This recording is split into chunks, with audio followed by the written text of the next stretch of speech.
stuff are they giving you the most trouble about in terms of censorship? Is nudity or like lying? waking up? Just getting out of bed in the morning? They just have it in their minds that they want to hire somebody, but they don't want any communication made. You know, they want to like make you into something. I don't know. It's like, I guess it goes into white homes. They're worried about that a lot. What do they? Yeah, you know, it's funny. Gwen Barrett, our associate producer, or sometime producer, is black. You know, and Carmen Matias is Hispanic. You have to be colored to be on television. You can't, yeah, colored. Yes, you can't be black. You have to have a little colored in there, just a taste. Tad. Yeah, just to keep it interesting for America. Yeah. Well, she said, we were talking about your humor, that your humor offends white people, and I'm not that easily offended. Like, I'm not coming from a spot where Richard Pryor is going to offend me. I think you have humor that makes us see a lot of the truth and laugh at things we wouldn't normally laugh at. I think that's part of what you're doing.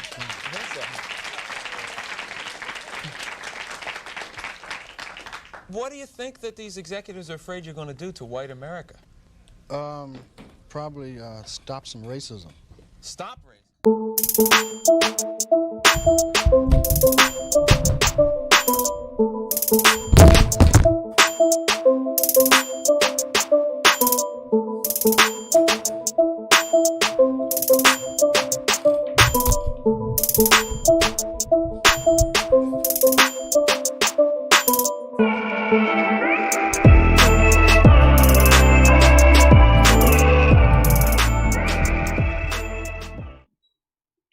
All right. What's up, guys? Sorry about all the noise and shit. I was playing around with my background and yeah. I was supposed to start earlier, but I was fix my camera there. I was playing around and I know you guys saw me do a video. I did a video about a couple of months back with somebody named Obsidian Mail. And I was playing around in this chat earlier, and it's like, some of these fuckers are, boy, these red pill motherfuckers, boy, they are the perpetual victims, aren't they? I mean, like, oh my God, like a lot of these motherfuckers are perpetual victims, and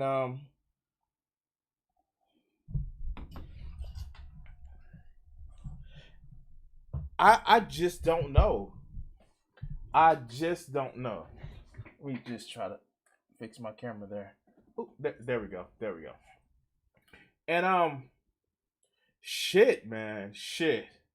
I know. Okay, so I had the day off, so that's why you would have saw me streaming earlier today, with the open stream that I had and all that other good shit. And yeah. Fuck. Some of these people are just like disgusting and perpetual victims. Oh man. And if you haven't checked out my stream earlier today, I want to thank Vila and Wajita on the stream earlier today where we were just sitting back and talking about Chet Hanks.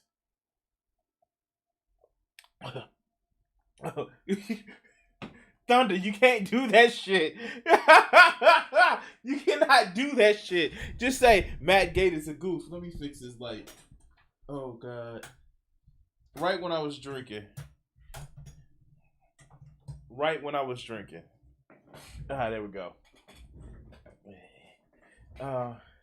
Yes, he's a predator. He's a pedo. Oh God.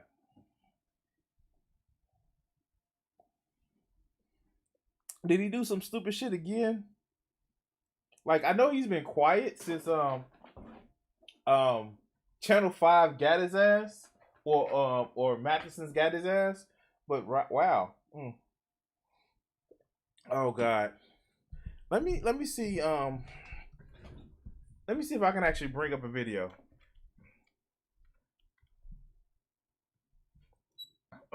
Shit. That is. Oh, no. Okay, cool. Yeah, no. But I haven't seen him do. He was supposed to. He's a suspected child predator. Like, anytime. Okay. in celebration of R. Kelly getting his case actually found guilty. Of so he had a lawyer that was representing Epstein. Like one of Trump's lawyers in the administration. Like, come on, like no, like come on.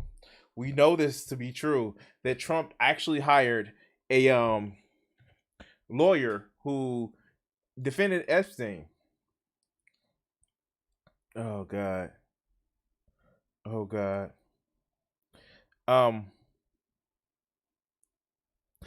Okay.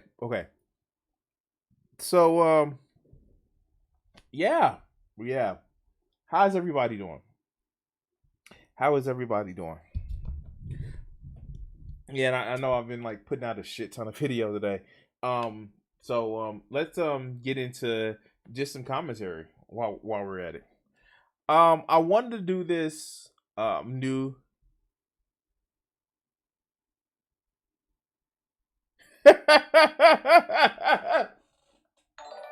Oh God. Oh wow, thank you, Mutant. Thank you.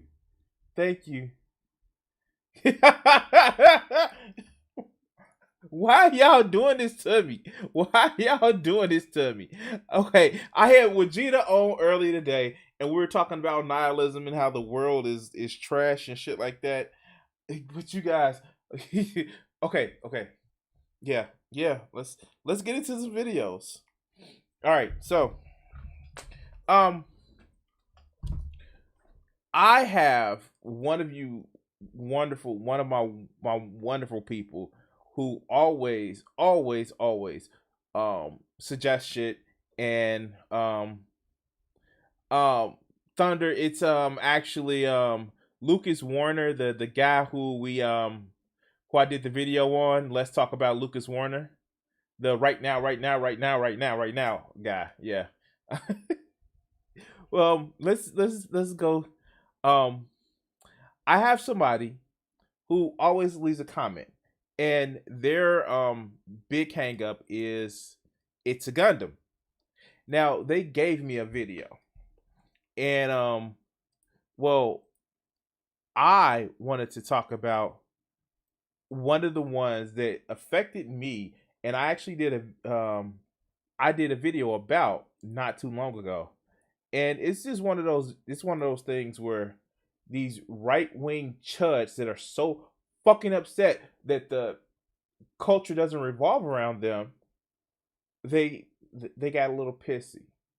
So let's talk about It's a Gundam again and his little bitch fest. Let's go.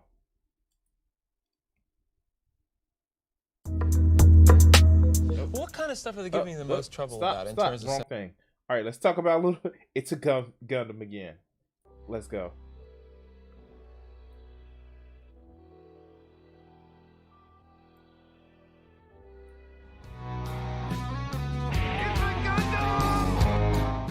On September 9th, the gaming community was abuzz over the possibility of Sony showing off the new PlayStation 5 because the PS5 that's currently available is so easy to get and readily available. Okay, that point is true. That is a true point. Right now, the PS5 it's still like one of the things that is just like tragic to actually get. And the fact is that oh, shit. Sorry about that. Ruins the magic. One of the things that about the PS5 that's such a problem is that we one, they released a console in the middle of a pandemic where a lot of people were lost or losing their job or are dealing with lost work hours. And that's a real thing, and that's been affecting a lot of people. But something tells me a critique on capitalist endeavors is not what It's a Gundam is going to be talking about. So let's listen. I can't wait for the next one to come, literally a year after it launched. What's that, Stu? Stick to the script? The PlayStation Showcase started off like a bad LSD trip mixed with woke coke. I don't know what the hell was going on, but I just know that it was supposed to be inclusive and somehow inspiring. Do you feel inspired right now? Are you feeling it?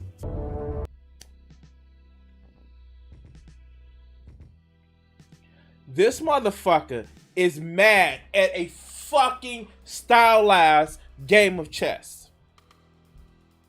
Because we all know that Sony only sells the Sony PlayStation here in America to a select few group of people. Yeah. Sony only sells the PlayStation to a select group of people only in here in America.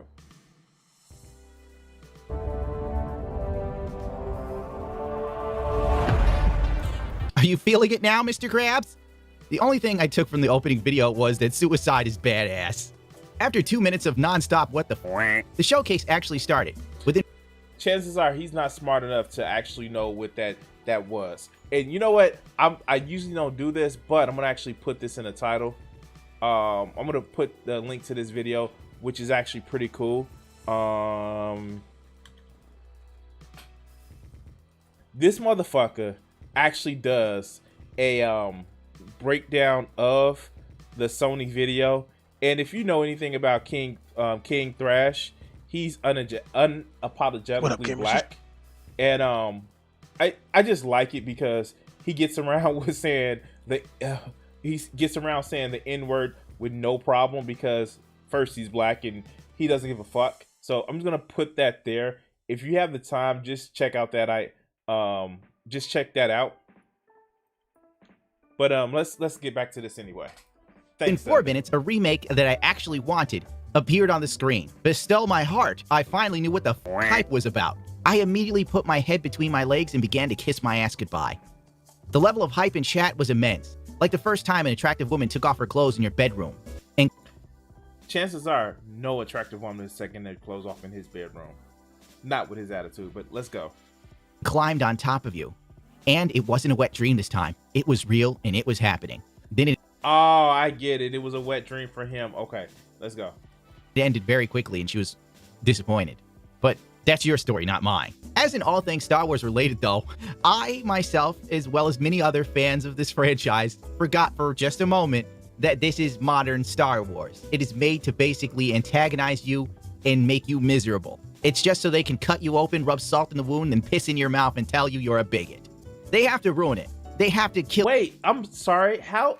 Wait, what does that anything have to do? You guys saw what that motherfucking trailer was. It was literally somebody coming out and just with a fucking lightsaber.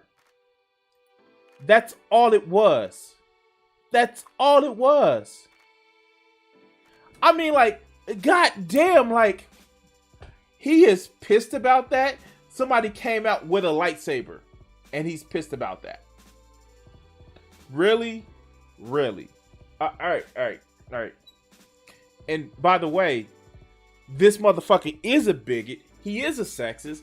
And I haven't seen him throwing around casual racism. I haven't, but I wouldn't be far off. It wouldn't be a surprise to me, I should say. But let's go. Moment that this is modern Star Wars. It is made to basically antagonize you and make you miserable. It's just so they can cut you open, rub salt in the wound, and piss in your mouth and tell you you're a bigot. They have to ruin it. They have to kill your nostalgia. Within hours of the trailer dropping, Sam Maggs appears on the scene. I actually don't really know anything about K-pop. I'm not in the K-pop fandom. I'm not a part of the army. I have a ton of friends who are K-pop fans, and I like some K-pop songs, but that's about the extent of my involvement with K-pop fandom. However, I want to say that I am a fan of K-pop fans because they're doing so much good through fandom. They're like mobilizing and undergoing all this like amazing political action, utilizing their fandom for good. Wait, what's wrong with what she's saying? Like, I don't get what's wrong with what she's saying. She's a fan that somebody actually has the wherewithal to have a political movement and actually make changes with their political movement just based around a specific fandom. I'm at a loss of what he's upset about. Like, what? Well, are you retarded? I think a lot of you know what I'm talking about, like mobilizing on Twitter and TikTok to like mess with politicians. I think it's amazing that they're using their powers of fandom for the greater good. So I am a huge fan of K-pop fans. keep doing what you're doing. It's amazing. Also, they all seem really friendly and open-minded. And then we Oh, it's a Gundam upset that people actually have a fandom and aren't as toxic as he is. But let's continue.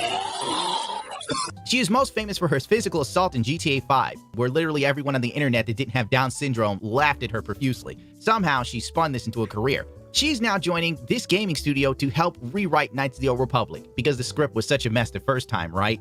I mean, it was only critically acclaimed. I mean, it only became canon. In my opinion, Mags is the J.J. Abrams of the gaming community. She also posts amazing tweets on Twitter that you'd expect from a femcel fresh off of a bad Tinder experience, or that R Reddit dating for women. You know, it's the usual, ally this, gay that, BLM here, misogyny there. Oh, there's the casual racism. Yes, there we go. There's the casual racism. Oh, okay. I was waiting for it, but it seems like it's popped up. All right, let's go. Patriarchy, man tears, buzzword. Ooh, take that, man babies. She's on fire. Hey, long story short, she was quickly exposed for not liking Knights of the Old Republic. So obviously the move to make is to get her to rewrite an already great storyline. I'm sure Reverend will no longer be chronologically male and will probably be switched to female or non-binary. Maybe he's a puppy or kitten self this time around. Ooh, I can't wait for those bug pronouns. I'm being facetious, but you get my drift. No, I think you're trying to use that as a cover. The fact is, this motherfucker literally is not, he's not joking. He is literally doing this shit in order to make it seem like he's haha, I'm joking. But like, from that tirade that he just went on, talking about this young lady, it seems like he has an issue. Yeah, of course, he just said femcel.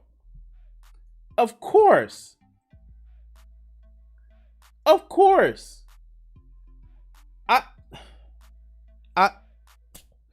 Yeah, okay, let's go.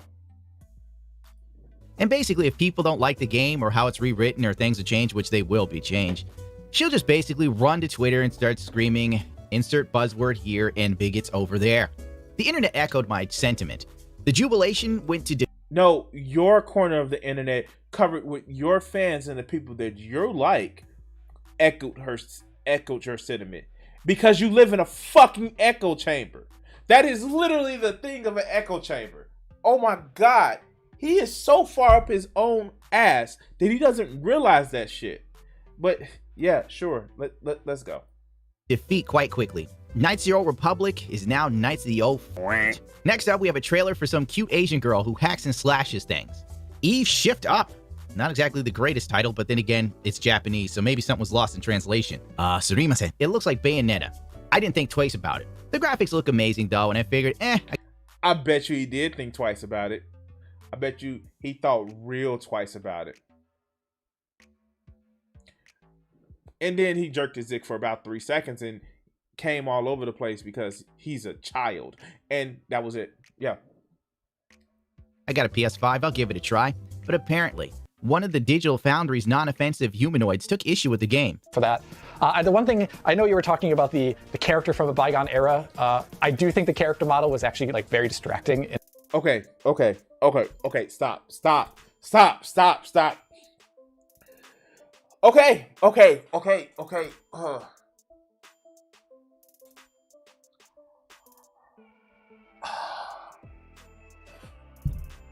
I have to agree with the sentiment, not the exact words, but the sentiment that It's a Gundam is using. All right, let's just come closer with me. Come closer.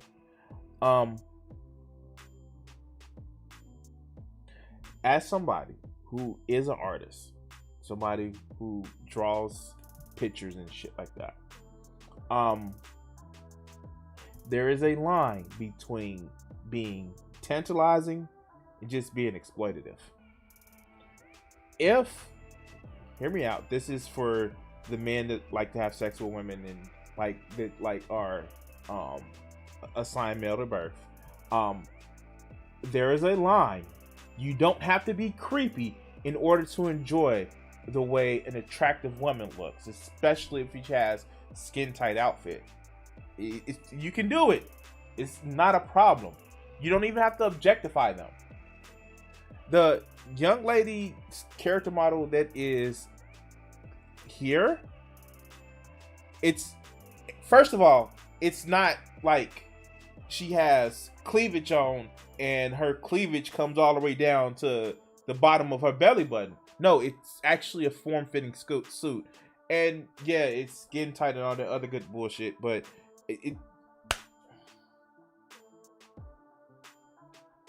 it's not an either or. It's a range of it's a range of modization. You know what the fuck word I'm trying to say. I'm fucking it up. But yeah, when I saw this from the Digital Foundry guys, it was kind of cringe that he actually said this shit, because her outfit was distracting. Dog, it was only distracting because you made it distracting. But let's go. In not a good way, because like with the camera angles chosen, it just felt like this game seems like a game that came out in like 002 in terms of its, you know, like character design. It's like a bit old and not flattering, I don't think, for a modern audience. In comparison to something like Forspoken, which has, you know, I mean, yes, it has a much more realistic looking character designs. It's not these hyper proportioned something or another's, but it also seemed, I don't know, a bit more grounded in a way that I found much more appealing than Lilith Lovelace. Yeah, he said more something or the other instead of women. Like, yeah, no, he said that, and I'm like, dude, you fucked up the whole thing that you tried to do, because instead of just addressing like, yeah, she kind of looks sexy, but I don't know if it's distracting or not, you try to dance around it and make you seem a lot more fucked up. But that's Digital Foundry. We're not gonna go. God, we can spend all day talking about the fucked up things that Digital Foundry does, and, you know, being a shield for Microsoft. Excuse me, did that just come out of my mouth? But anyway, let's get back to It's a Gundam. It summed it up best, and I quote, "This game feels like it came from 2002 in terms of character design." So he means the character is conventionally attractive and not intentionally made ugly for the sake of realism. Got it. I hate how much woke neo-puritanism has infested itself within the Western zeitgeist. He did. Okay, now that's just going to. Okay, that's going too far. That is okay. Yeah, see, I really did try. I tried. You guys saw it. I tried to be more in line and more understanding of a point. But no, this fucker had to go and ruin it. But let's continue. Say something to the effect of the female character was hyper-proportional women. I guess he didn't see Megan Fox at the VMAs. Lord knows Twitter forced that down my timeline for. All right. So now, this is kind of the outfit that the game protagonist did have in Project Ease. Kind of like it. Now, it is form-fitting, but it's not, like I said, there's not cleavage down to her navel. It's actually covered. The only thing that's uncovered is her arm. But, like, yeah, no, like, fuck, like, oh my God. These motherfuckers take a good idea and they... No, in a game, a character doesn't need to be conventionally beautiful. And if they choose to create the character that way, but gives them a personality and it's not just, you know, titillization, then of course. But maybe I'm arguing for this because I'm an artist and I want to draw whatever I want to draw. I also am somebody who draws non-conventionally beautiful women myself. So I just like... I just don't... It's not a black and white thing. That's the thing. It's not a black and white thing. But let's go. Days straight. And he also mentioned Forspoken, like that character design was interesting or great. La-di-da, it looks like a normal chick I'd see walking around the Bronx. Whoop-de-friggin' do. I want to... Oh, okay, now this is stupid. This is stupid. Forspoken actually did look more realistic. It kind of close to the Uncanny Valley.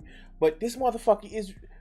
Oh my God, if the next words out of his mouth says a chick that I don't want to bang or sleep with or some shit to that fucking... I'm gonna Roblox myself. I'm gonna get out my knife and try to Roblox myself. But let's go. Play that game. Forspoken looked so boring and uneventful. Even the dialogue was lame AF, as the kids say. How do you do, fellow kids? What? But then again, this is a lame day and age. People drank Red Bull for pep. Borderlands in medieval times. Okay, yeah, like fuck this, whatever this shit was. It's like Borderlands D&D, because fuck Gearbox. Like, seriously, just fuck Gearbox. I fucking hate Gearbox. Not only because they have an abusive piece of shit as president and founder of the company, but they make abusive, samey fucking games, and like they treat their employees like shit. But fuck Gearbox. Yeah, no, okay. I'm sorry. Let's go. Next! Honestly, the only thing interesting here was the music. So I'd probably play the trailer again, figure out the lyrics because they're in Japanese, and then find the song and never look at this game again. Oh, the Forspoken trailer. Speak of the lame devil. I'll let you in on a secret, but I'm a pretty big deal. Real big deal. We are getting out of the city, Homer. I promise we'll go somewhere that loves cats. No more fights. Clean air, bright skies.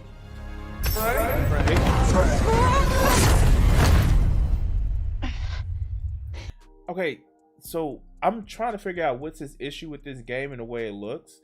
It actually looks more realistic. It's got that Unreal, like that new Unreal look to it. But let's see what he says. What? I saw this. You already know how I feel about this. I didn't care even while watching it live. I zoned out so hard.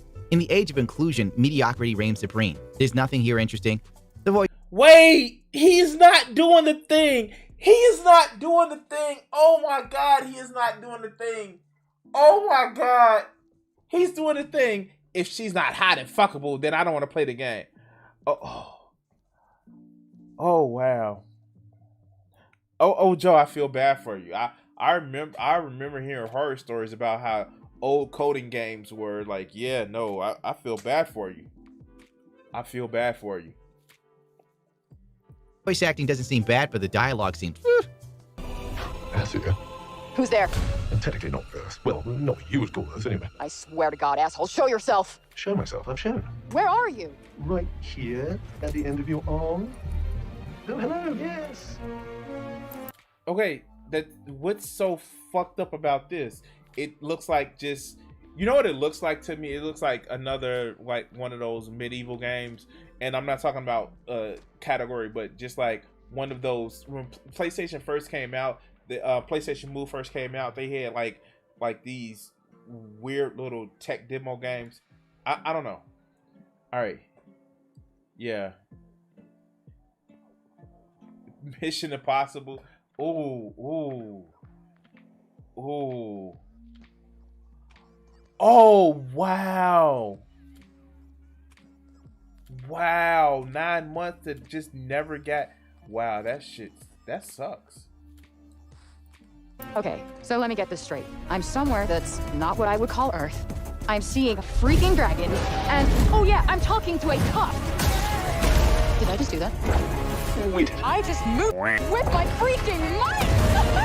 Yeah, okay, that is something I do now. I do magic, kill jacked up beasts, I'll probably fly next. Like, this looks awesome. The background looks fucking awesome. And it even looks like, how do I put it? It looks as if it's, expansive and open world. And I'm not a real big fan of a lot of open world games, but it just looks like a game where it's an adventure. It's a story, and it looks fucking awesome to me. But that's just me. That's just me. And frankly, I'm not interested at all. There's nothing here. Like, between Forspoken and Rev Shift Upwards, I guess I'm gonna go Rev Shift Up. My God, the game and environment looks a little bit more interesting than what's going on here. I guess. I wonder why.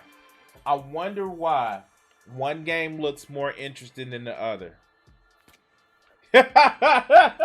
What about the cat? Okay, yes. What about the cat? Yeah, I don't know what happened to the cat. Maybe we'll find out when the game comes out. I got nothing good to say. Oh boy, Team Rainbow Six Siege, the game that convinced Ubisoft to switch to the game as service business model for good. Well, here it is. There's zombie mode. Oh yeah, by the way, fuck Ubisoft. Fuck Ubisoft. Fuck them completely for making samey games, and oh yeah, all the fucking predatory shit and abusive shit that they do to their company, to their employees, and the microtransactions. Fuck, I'm starting to hate a lot of game companies. But let's go. Yay.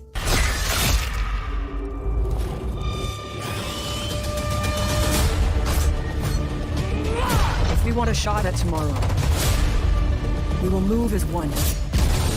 We will think as one. Alright, come on. We will do whatever it takes. I'd like to take this moment to say, you take two.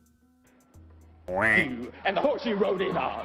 In a move that I would only call Todd Howard-esque, which is what we should call any game that comes out more than like twice. Another GTA 5 release. This game has literally been neck and neck with Skyrim for releases. I can't, dude. I can't. Another GTA 5 release. How the hell am I supposed to make this funny? There's nothing funny here.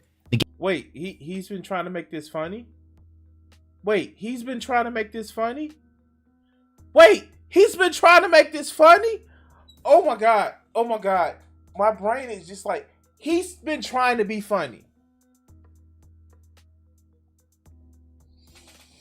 Wow. Okay. Let's just skip past. Oh wow. What? Let's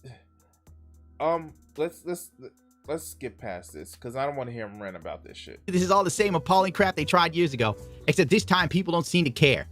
There you go. Tokyo Ghost. Wire. That's a Nokia Ghost from me, dog. Guardians of the Galaxy. No one cares. Except for like the 10,000 people actually like the Guardians of the Galaxy movie. The rest of us don't give a shit.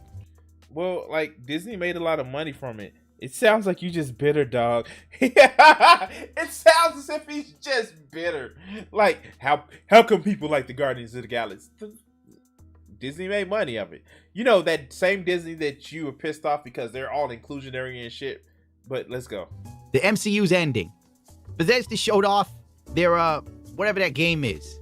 I don't even know the name of it. It looks like We Happy Few had a child with Dishonored.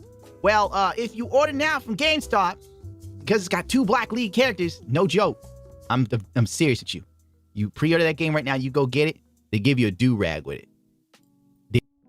And more casual racism. I just, how? Why do people think this shit is funny? Just casual racism. Wow. Okay. They give you the do-rag. I'm at GameStop and I pre-ordered Deathloop and they give you a pre-order bonus, right? As you can see, this game has 2 black main characters. Why the pre-order bonus a do-rag, bruh? And why they try to market it as a pirate? All right, let's end this because nobody cares about anything else. Except, Wolverine. Looks like it'll be good. I hope to God it's good, but Insomniac. All right. So, okay. All right. So, I'm about to get canceled for this, right? So, everybody that's in the chat, you have to promise me after this, you don't cancel me, you don't, unsubscribe or some shit like that. Wolverine is not a good fucking character at all.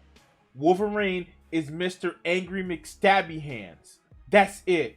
He's not a good character. He's not interesting. He's a contrarian piece of shit that has very troubling alcoholism and should just seek counseling.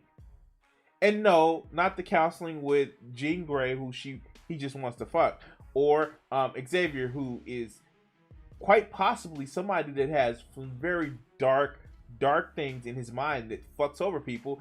But no, he should literally see some counseling. He has PTSD and he drinks way too much only for it to not work because he's dealing with traumatic shit. He's not interested. He's just an angry motherfucking war vet that needs to see counseling. The only time Wolverine has ever been interesting is when he's had to lead the team. And when he's a leader of the team, he can't be a contrarian. So no, Wolverine is not a good character. Now, I specifically would say he's different from Old Man Logan. Old Man Logan is a good character, and he has actually lost shit, and it is changed him from being just an angry little ball of rage that, oh yes, I have magical claws that can cut up shit. Most people like Wolverine only because of the 90s cartoon show, and even then there, he was a dick. But, you know, rant over, and I expect those cancellations very soon. Let's go. Oh yeah, Mags work with Insomniac too. I hope they don't butcher Wolverine and take all the cute and attractive, dangerous female characters and make them, you know, frumpy, annoying feminist types like they did with Spider-Man. So that's all it is. If a woman's not fuckable to him, then he doesn't like seeing them in video games. Like, he is literally making the argument that so many of these people rally against. Who is that? Sarkeesian? He is literally making an argument that Sarkeesian has actually said. And he doesn't see it. He doesn't see he's fucking up. But let's continue. Speaking of Spider-Man, Spider-Man 2. The gameplay for Spider-Man was great. The story was absolute trash. Sam Maggs also worked with Insomniac on that, so that might explain why Mary Jane went from being this attractive model and actress to being an annoying feminist journalist. I'm not joking. Some people... Wow, he must be a hit with ladies. He must be a hit with ladies. I'm just saying. He must be a motherfucking hit with women. He's beating them off with a fucking 30-foot Gundam sword. Wow. Wow. Shit. Wow, wow. As he said, Chad, yet. Oh shit. Okay. Let's go. People weren't bothered with it, but I was. I'm like, what? Why is Mary Jane an annoying journalist? Why is Mary Jane in the thick of everything? Why am I playing as Mary Jane? What? What is it? Mary Jane gonna break in here because people are trapped? All of a sudden, she a hero now. Peter, we have to work together. I am not into characters being screwed with. No! Bitch, go in the kitchen and make me a sandwich. Oh shit. Oh shit. Oh god. Like, he's really doing the thing. Make my sandwich. Like, the fuck? Like, I wonder what he would think about, you know, Gwen Stacy. You know, Ghost Spider-Gwen. Like, the fuck? Wait. Okay. We almost finished with this dumb fuckery. Let's go. I'm just not. I watched Batman Year One. It wasn't bad, but I wasn't feeling Barbara Gordon being changed to a boy. All right? I didn't like the fact they made Selena Kyle an ex-prostitute. Wait. It made his pee-pee feel funny that Barbara Gordon was changed to a boy. It made his pee-pee feel funny. Wait, you're not supposed to get excited about that shit? Okay. All right. Oh, shit. And Harley Quinn, a child. I know they're trying to make it gritty, but I wasn't feeling it. Screw him. Screw Superior Spider-Man. We're done. Oh, what's that, Stu? Yeah, the God of War does look interesting. Even though I'm not feeling... Oh, God. Fuck. Oh,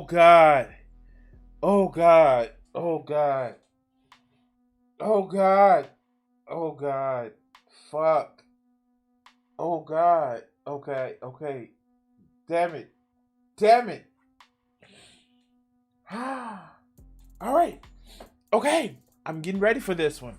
Oh God, we know that this shit. Okay. Let's go. Fat Thor? Like, I know Thor was like redheaded in the original version, but they could have cut him up a bit. Whatever, I don't care. Wait. Let's go. All right, let's go. Yeah, Stu. Yeah, the God of War does look interesting. Even though I'm not feeling Fat Thor. He's not feeling Fat Thor. Oh. Kratos isn't exactly skinny in this game. Like, even when you look at Magni and Modi, they were these big hunky motherfuckers. Oh God. Okay. All right. Like, I know Thor was like redheaded in the original version, but they could have cut him up a bit. Whatever, I don't care. Ain't enough. It looks good though. I'll check it out. But you know how I feel about God of War. It's a beautiful walking simulator. The same as Red Dead Redemption 2. You walk around, you fight some stuff, long cutscene. You're always in this one camera position. I don't know. Yeah, they did turn like one of the Norse gods into like a black chick. Why? I don't know. Inclusion. That's basically it. Like, that takes me out. Stop recording, Stu. But for real. Oh, fuck! God damn it! Really? He's mad because they turned the Norse god to a black chick. Like, Kratos is not white. Look. Watch this. Kratos is not white. He's Mediterranean. He has olive fucking skin. He looks as if somebody who grew up in the Mediterranean and actually was in the field all day. Spartans aren't white. They're Mediterranean.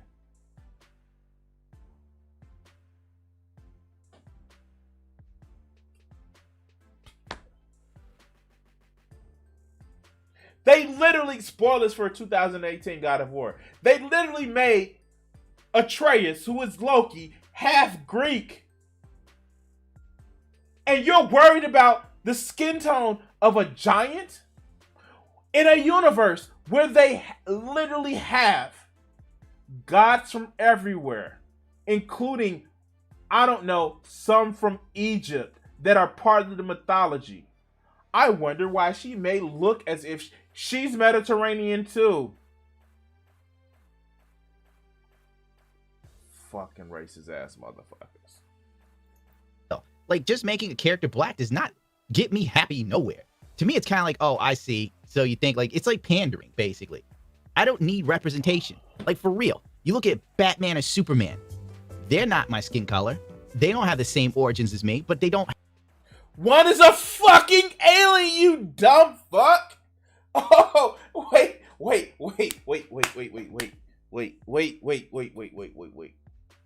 Mind you, his channel is called It's a Gundam.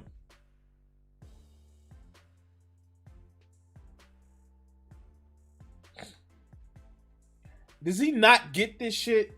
That he is literally creating a fanfic character in his own mythology.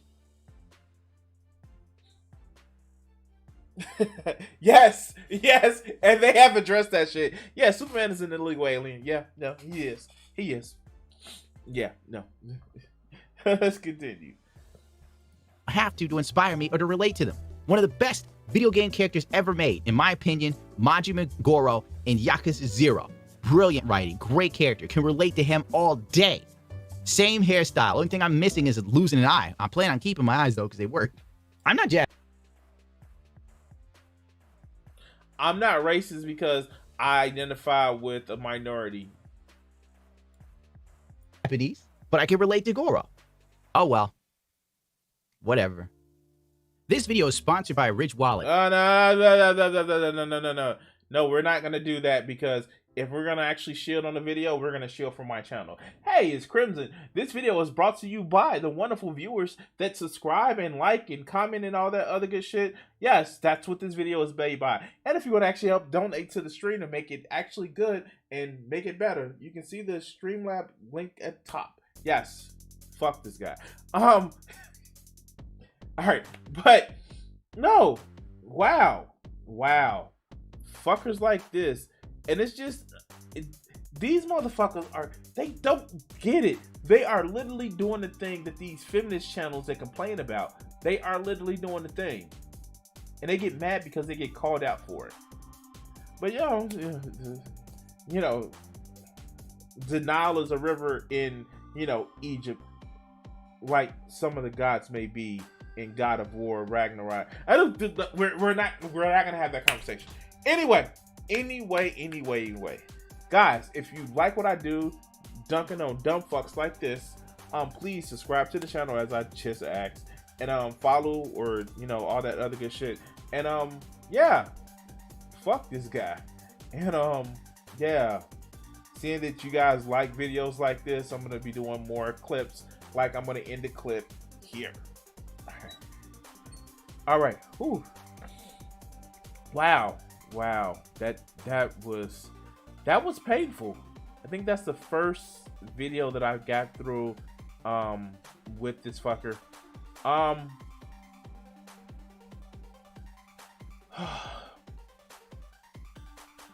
right. You guys want to jump to a new video right away? I can take a break for a second, but I think I want to kind of jump to a new video right away because I need to like some of this shit is just like so fucking tiring, like to hear this bullshit. But it's needed.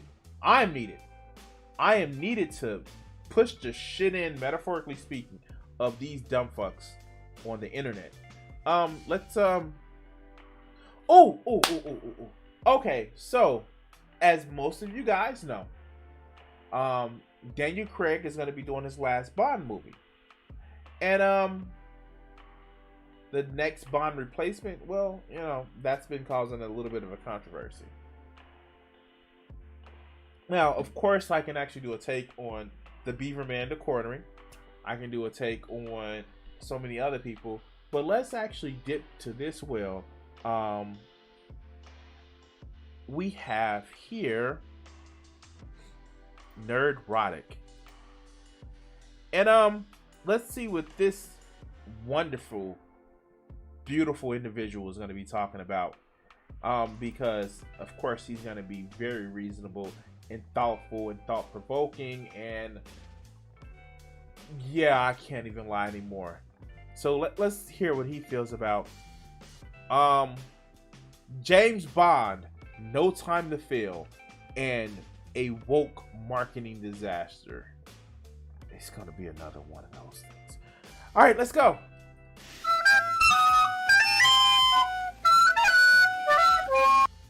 Really? Okay. Nerdrotic.com. James Bond No Time to Die wrapped filming on October 26th, 2019, which was very close to its original release date of November 2019. Eventually, it was supposed to be released in April of 2020, then November of 2020, then April of 2021, then November. Yeah, we literally had a pandemic, you dumb fuck. Oh God, please don't tell me he's a COVID denier or some bullshit like that. We had a pandemic, and I get it. Like, some people that have their total identity wrapped up in the entertainment they consume would actually literally suck COVID from a teat of a diseased pig.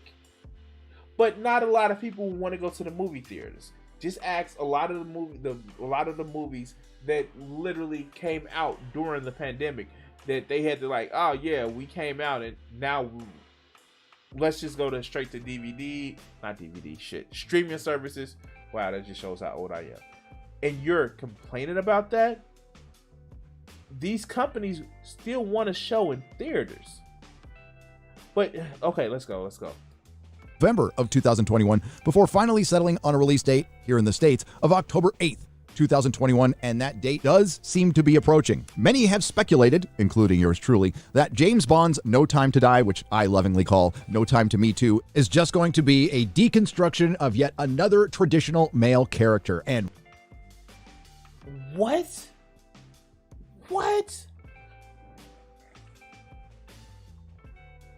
How?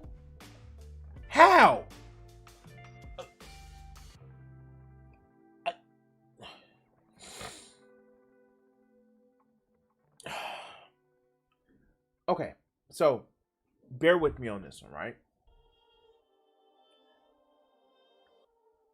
Has James Bond been a very, very sexist, very macho motherfucking character? Very just dismissive of how yes, and so what if they decide to change it? Like, you are not James Bond.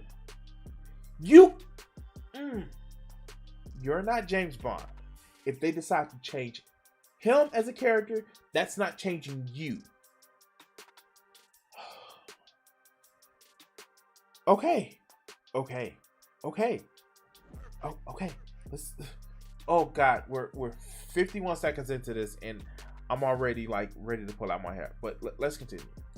What leads me to believe this? Well, everything the direct. Wait, like, hold on. No disrespect to people that have toys in the fucking background, but it's like, are you trying to cosplay as James Bond? Do you have like this motherfucker literally? Okay, why is he offended by this? He has a Etna Krabappel fucking statue all the way back here, but he wants to talk about being woke. Okay. Yeah, no, it's literally it's literally a fictional character, and yes, he can't even Bobby E. Okay, he can't even be a good Bobby English. But let's go. The producer, the star, and the co-stars have said they have made it clear this is going to be a James Bond for the Me Too Time's Up era. A James Bond that absolutely no one asked for. Now, there's 2 interviews we're going to be. Obviously, somebody asked for it. It's just that it's not fucking centered around your view of masculinity. Oh well, boo-hoo. Even when you look at the David Craig James Bond, he's not necessarily he's a womanizer, but like they actually do fucking put it in context. Yeah, he's a womanizer because he's fucked up and he's hurting.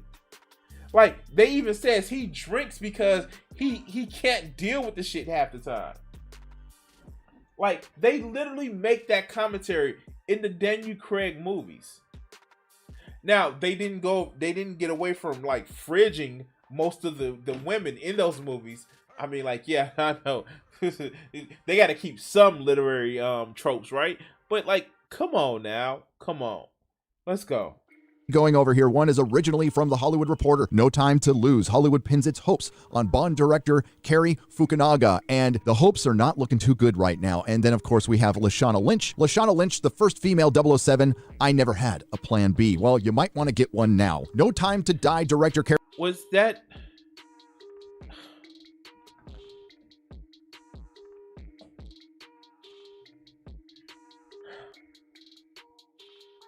I hope to God that wasn't a fucking... I hope that wasn't a plan B, like family planning joke. Like... Okay. Oh my God, okay. Bounding into comics. Wow. Okay. So we can take that as a credible source, but let's go. Cary Fukunaga admits film is woke while attempting to deny it. And I'm going to give you a 4th headline just because it gets straight to the point. From Bleed. Wait, instead of just giving me the headlines, what does the article say? What does the article say, my man? Like, stop just giving headlines, because we all know the headlines in a lot of cases are fucking bullshit compared to what the articles say. Okay. Let's go. Leading Fool. No Time to Die director says James Bond was a rapist. Brilliant way to sell your film that needs to make $900 million. Wait. To deny it. And I'm going to give you a 4th headline just because it gets straight to the point. From Bleeding Fool. No Time to Die director says James Bond was a rapist. Okay. So,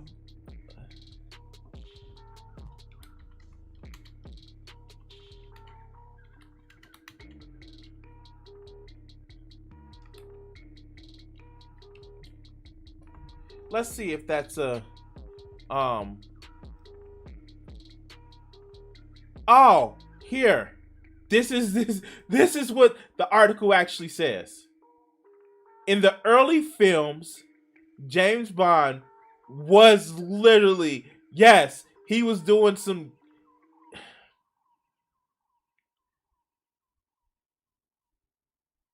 Wow.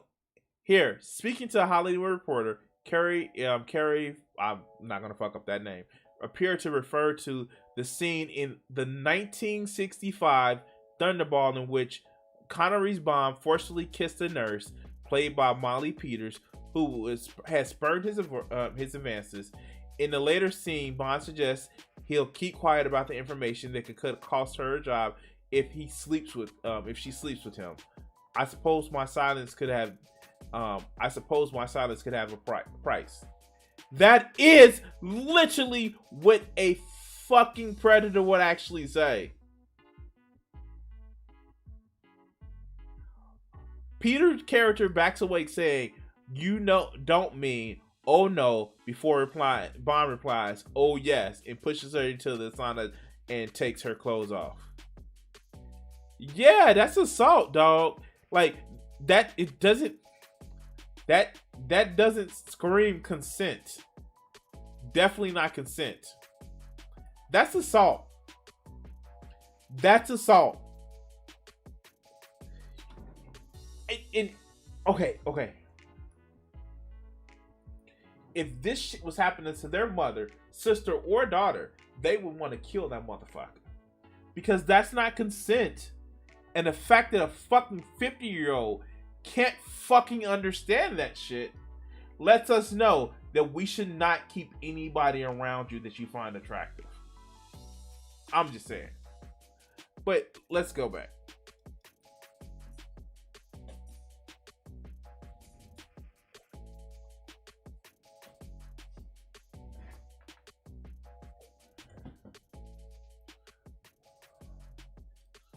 Why do they say wokeify? Like, oh my god, that implies that you want to stay asleep, you stupid motherfuckers.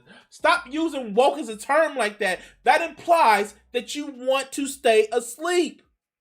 Okay, let's go.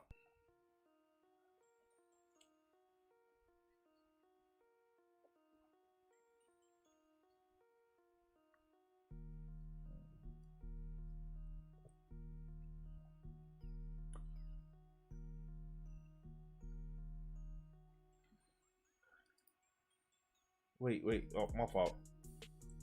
YouTube language here in past films. He states, is it Thunderball or is it Goldfinger, where like basically Sean Connery's character drapes a woman and he adds, she's like, no. And he's like, yes. That wouldn't fly today. Well, that's a... Just because you make it sound silly doesn't make it seem any less wrong, you dumb motherfucker. Here's an idea. Here's a test. And this is actually a fun test, okay?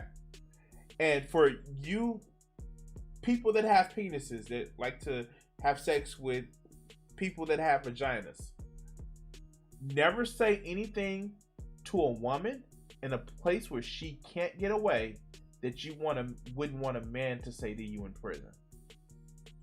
It's a fun rule. Think about that. Never treat a woman who you may have more physical power over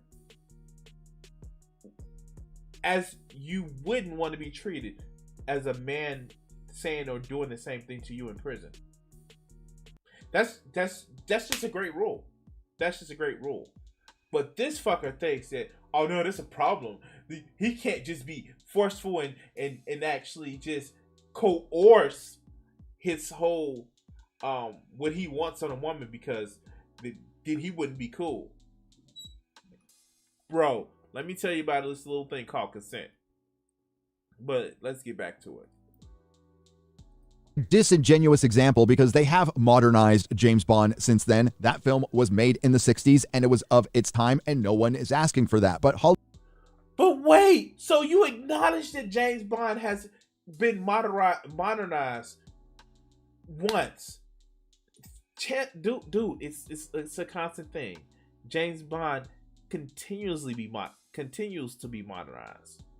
But all right, let's go. Hollywood has gone to the other extreme by completely desexualizing everything, including anything that is what they call heteronormative. By the way, the scene he was talking about, I do believe, was from Goldfinger, and it featured a character named Pussy Galore in a franchise with a film titled Octopussy. That doesn't make it any more right. Like, he thinks that makes it any more right. Like, and the fact is, if you can point to more than one example of the shit happening and it not being kosher, then it's a fucking problem. Am I the only one that's hearing this shit? Am I the only one that's listening to this shit and seeing this shit that he's making a fucking rape apologia? Yes, it's a fictional character, but you're giving that same apologia to some of these dumb fucks that watches your audience and think, oh, James Bond is cool because he did that. No, you dumb fuck. Again, like, wow. This is the same motherfucker. If you remember a few days back, I released that video talking about how the coordinator said that he was Maximum Griff. It was on this motherfucker's channel. It was on this motherfucker's stream. Because they feel that, oh, no, everything that I talk about is normal, so it's cool when I say it. You're not fucking normal, dude. You don't normalize assault and coercion. It's fucking assault. These motherfuckers it just thinks just because you don't physically beat a woman or you don't fucking brandish a weapon in front of her face, if she feels that she's forced to do something against her will, that's still assault, you dumb fuck. All right, let's continue. If you think for 1 second that the casting couch has gone away in the post-Me Too Time's Up era, well, I've got a woke James Bond film to sell you. After calling Bond a... So, again, it's one of those things, because bad shit is happening already, then we shouldn't try to strive to make shit better? We shouldn't push a message of making things better?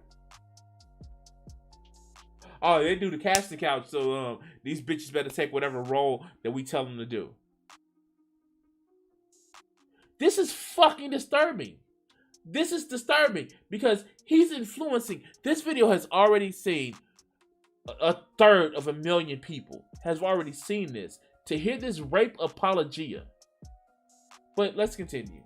Drapist, Fukunaga then attempted to refute the idea that Phoebe Waller-Bridge was brought onto the film to make Bond more woke. He said, I think that's the expectation, a female writing very strong female roles, but that's something Barbara wanted already. From my very first conversations with Broccoli, that was a very strong drive. So they brought Phoebe Waller-Bridge in to write stuff like this. So stay in your lane. You can't change Bond overnight into a different person. You can definitely change the world around him and the way he has to function in that world, he continued. The director then concluded, it's a story about a white man as a spy in this world. And can I tell you a secret? Can I tell you a secret? Most of the world isn't white. It's not. Most of the world isn't white. It's a lot of brown people. It's some white people, but it's a lot of brown people. People that you would consider brown. That's and then like, when the white people go to different places, they stand out because it's not a lot of black people. It's not a lot of white people around the world. In certain parts, it's like America, a lot of parts of Europe. Okay, let's go. Listen to how they talk. They talk about wanting to be grounded and being able to connect with the audience when nobody on planet Earth outside of Hollywood talks like this. Okay, maybe Twitter too.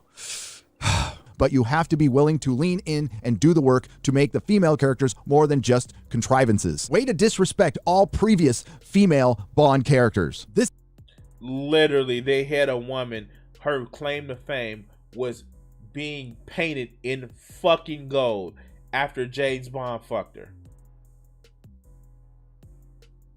To get access to a lab or some shit like that. Yeah.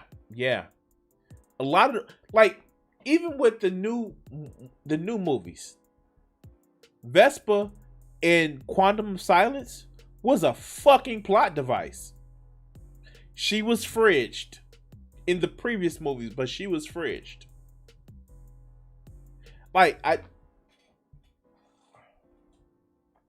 Wow. Oh, okay, let's go.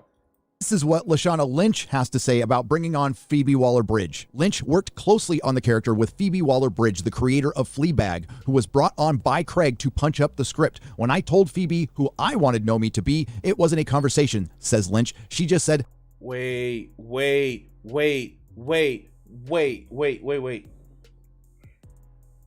Who was brought on by Craig?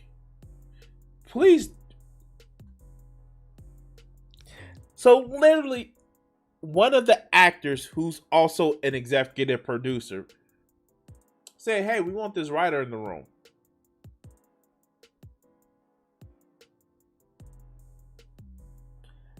Does he not get the fucked up? Of course he doesn't. Of course he doesn't. Because he's fucking stupid.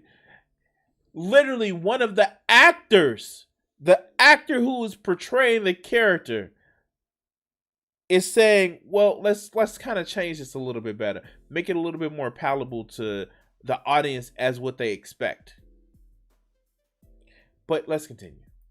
that's exactly what I thought. Fab. Okay, let's do it. That's about how much work they put into these things mostly. Lynch and Waller-Bridge both pushed for extra depth in the Nomi character in the James Bond movie, that she might have struggled with her weight in the past, or be having problems with a boyfriend. That's how they wrote it. Or be on her period. What the fuck? Or I mean, like, what do you guys expect? One racist using another racist for cover. I'm just like, why do you have that highlighted? You know, women do menstruate, right? And it's not something that just happens. Like, women do menstruate. Some are more severe, have more severe symptoms than others, but women do menstruate, and that's an inconvenience. It's a very bad inconvenience, especially when you're trying to be a spy or you're trying to do things that are physically demanding. And oh yeah, your body is going through fucking cramps, or you're being irritable because you're just not feeling like you do the other 20 to 25 days out of the month. Like, it's something that happens, dog. But maybe if you live with a woman, or had to deal with any other person, maybe you would have some compassion about people going through some shit. Let's go. Or be on her period. What did you say? Really? This is so immature. No wonder he has all the toy statues in his motherfucking basement, because he's immature as shit.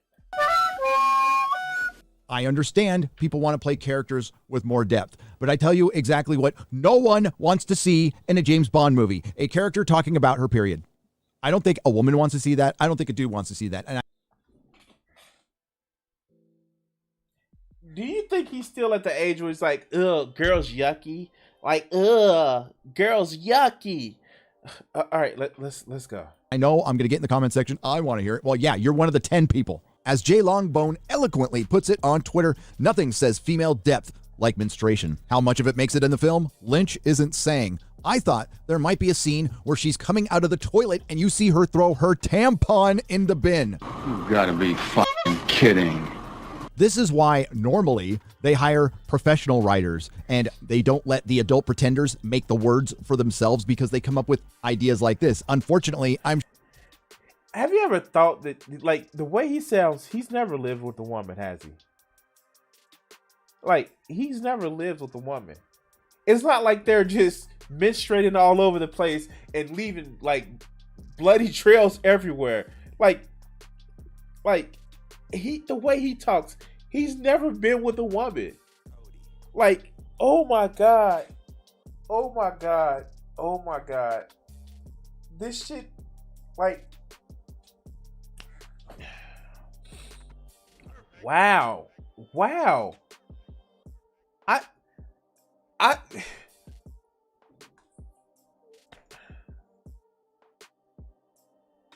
You, like, Okay, I'm just gonna move forward. Let's go. I'm sure Phoebe Waller-Bridge completely agrees with her, but I'll ask you ladies out there in the audience, would you rather see Lashana Lynch toss a tampon? I don't think that there are women in your audience. None of the women will be in your audience. God, you're immature as shit. Into the bin in the James Bond film, or would you rather see Daniel Craig without his shirt on? We don't need to make a meal out of it, but we're in the ladies' room. You're going to see somebody pick their nose or pull out a wedgie. Bottom line, the woman is going to be relatable. I can just see the Watch Mojo video on that. The top 10 James Bond moments. Number 10, the submarine car from Spy Who Loved Me. Number 9, impromptu skydiving from Moonraker. Number 8, the tampon scene from No Time to Die. Maybe in the next film, we'll get to see James Bond get a colonoscopy. It has been reported that the budget for No Time to Die is either $250 million or $300 million, not counting all the interest that's been racked up because it's been on the shelf for 2 years. And according to MovieWeb, No Time to Die needs to earn $900 million to break even as the most expensive James Bond movie ever. All right, so I have Joe in the chat. Why do Hollywood movies need to cost this much? I know you have some information about the industry, but like, if it only costs $250 million to make, why do they need to earn almost quadruple back? Like, and inside of that $250 million, that's advertising and all the other good shit. Like, why don't you just make a movie that people can actually like watch and enjoy and not look for these monstrous returns? I mean, like, I know Disney kind of broke the box office, especially with the fact that they are not doing blockbusting, but they're doing blockbusting in spirit. Like, they're not legally doing blockbusting, but they're doing blockbusting. They're renting out so much shit. Wow.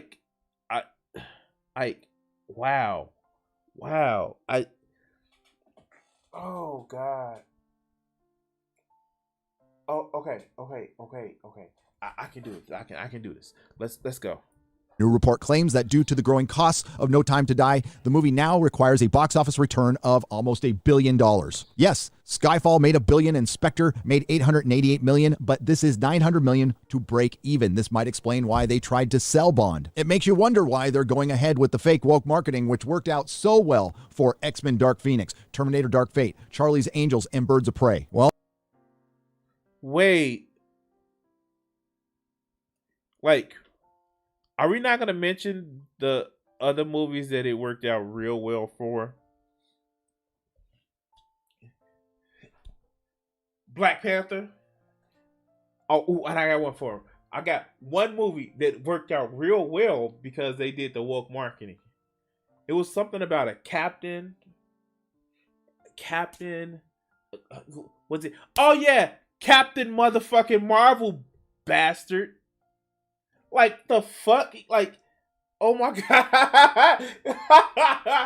No. The Dark Phoenix was just a piece of shit movie. Like, let's be honest. Like, the Dark Phoenix was just a piece of shit movie. People knew what to expect from Fox, and yeah, like Shang-Chi is making money. Like, and they all thought Shang-Chi was gonna fucking be trash and shit like that. But it's making money. Like, nobody tell these motherfuckers this, but when you make movies more inclusive for people, more people watch them. I don't even know. Let's get back.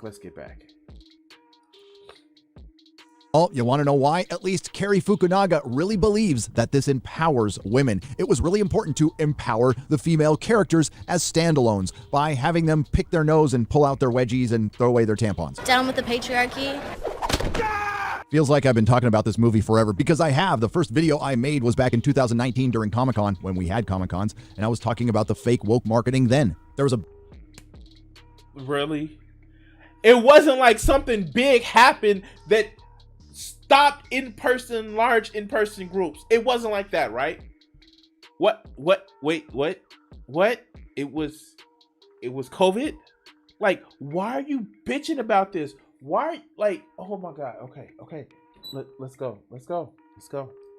Big push to have a female James Bond, and of course Lashana Lynch is going to be the first black female 007, but definitely not the first black female in this franchise, and of course it has to be historic, but it seems like they might be Wait. Besides Halle Berry and the chick from Octopussy, please tell me what was any other black major roles in James Bond that were women. I give you Halle Berry because Jinx, she was so good in that movie because she was better than Pierce Brosnan in that movie as a spy. That and of course she was in the bathing suit and shit like that. And this was back when Halle Berry was just like showing off the titties and just like wonderful. And she still has some wonderful titties. And what were we talking about? I just got lost in Halle Berry and thinking about her titties. But like, and then the chick from Octopussy who was like, I think it was Grace Jones. Hold on.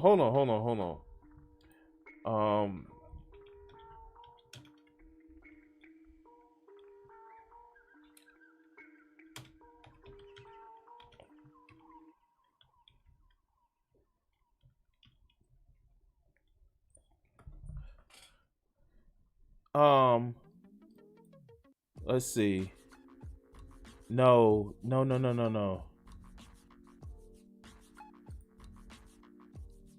Yeah, it was Grace Jones.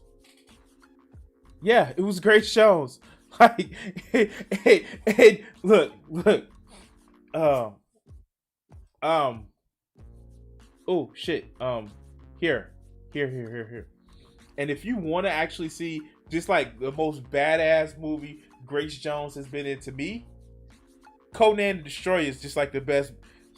Like when she was telling those girls, like, see, men like Conan.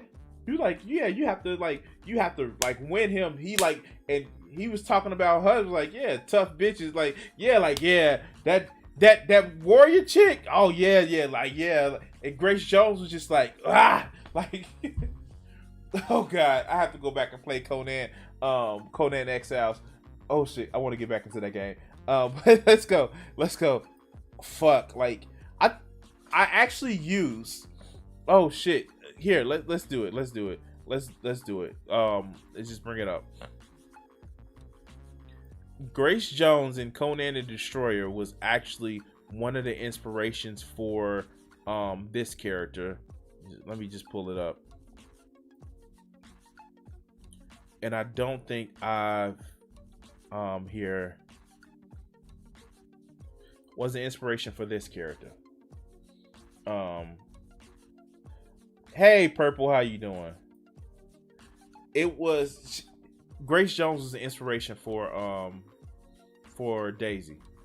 I like, even though in the movie Conan the Destroyer, Grace Jones is a warrior and Daisy is a spellcaster, but yeah, Grace Jones was easily an inspiration for me because I wanted a badass. And here, this is a picture that I have where I did kind of a face pick of Daisy.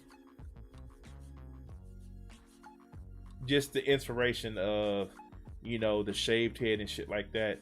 Yeah, no, Grace Jones is fucking awesome. But let's get back to this video.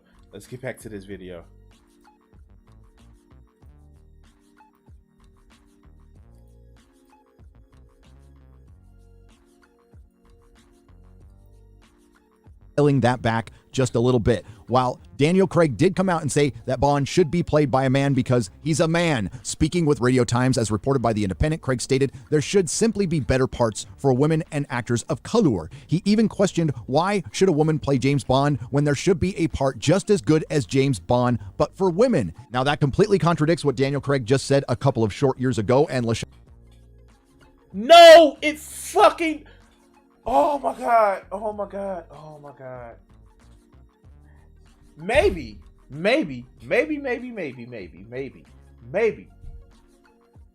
He was saying specifically for this phrase that you kind of got, that he may want to return to the role as James Bond, because remember a few years ago he's like, no, I'm not gonna do James Bond anymore. It's too fucking tiring. And oh yeah, I hurt myself multiple times during filming.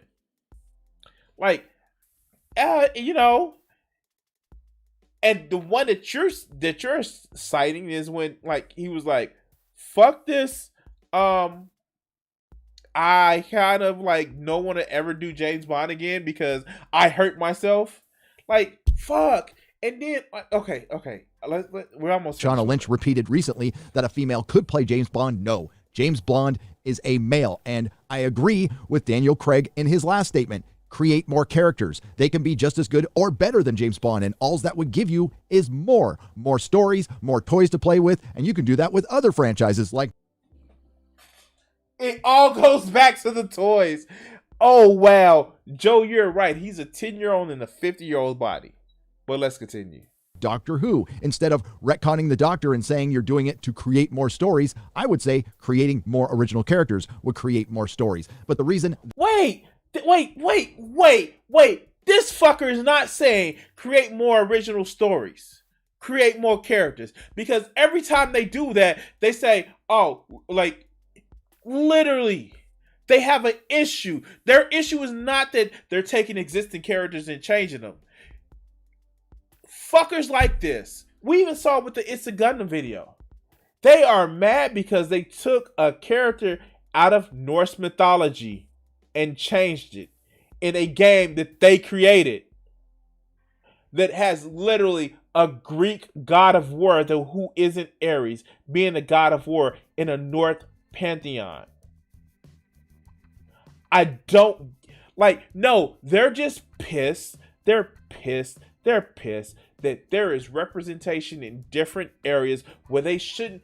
No, it's my safe space and I need to have the toys that look like this and I need to carry the characters that look like this. That's what their fucking problem is. And the fact that they don't want to fucking admit that, fuck them. But let's continue. They don't do that is very simple. Down with the patriarchy. Sure, they could have created brand new characters within a universe, but that would have taken time, money, and commitment, something that the entertainment industry really wasn't willing to put in because they really don't believe in your cause. It was much easier to take something away and be controversial to get those easy headlines. Then blame the audience that they take for granted and expect to show up anyway. Says Bond producer Barbara Broccoli, I think people are... Wait. But they're trying to get more of an audience. They're not taking away from you, you dumb fuck, unless you believe that, hey, the only way I can get, it's a zero-sum game. It's not. The fact of the matter is, you motherfuckers don't show up for James Bond like y'all need to. So they're trying to get other James Bond for other motherfuckers. And that's the problem. It's not exactly what you want, and because it's not exactly what you want, you get upset. And so they actually expand it out to other audience, and you get pissy because even though you don't like it, nobody else should have it. You sound like immature children, or better yet, people in monogamous relationships. Okay, all right, stop. Okay, let's go. Coming around with some kicking and screaming to accepting that stuff is no longer acceptable. Sheer fucking hubris. Now, in this article, she's conflating all of that with Bond from the 50s and 60s, but we know what she's really talking about because Bond has been modernized and some would argue has already been deconstructed. The one thing that is not acceptable right now in Hollywood is being male and being on the other side of the aisle. The political bigotry has never been worse than it is right now.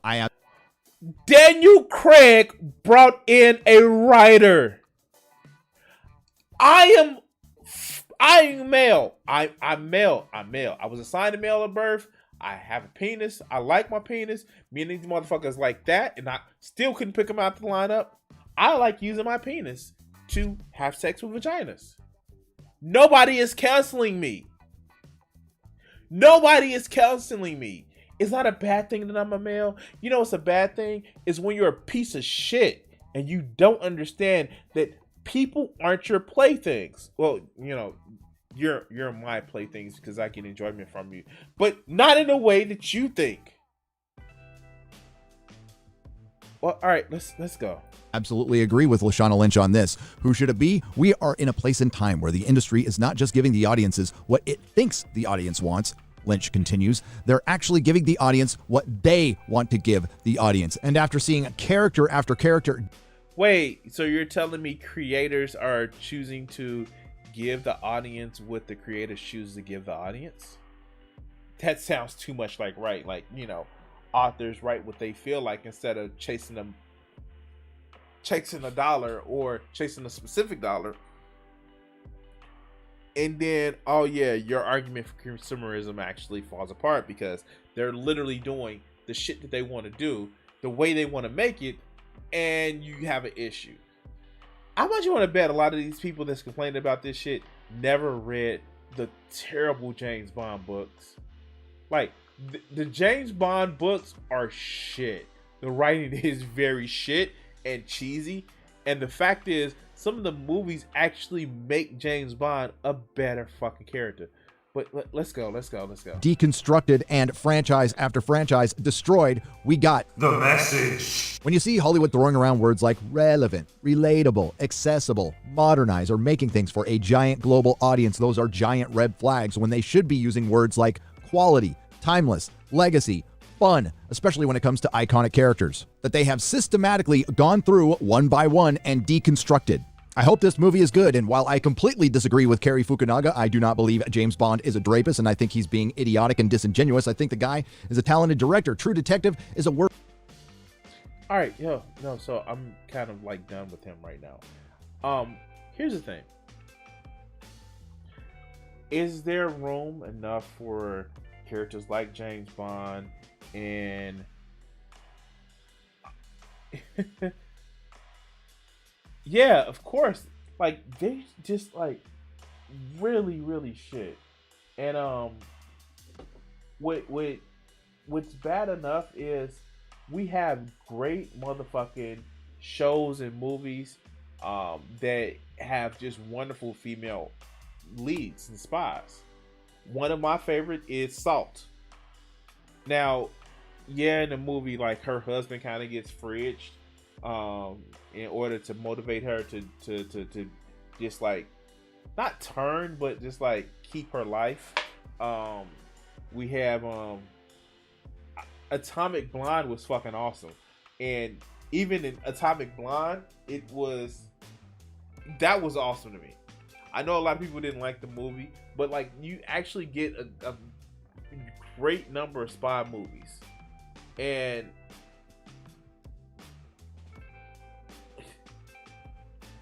I just like, man, I just don't know. It's like these people don't know what media is.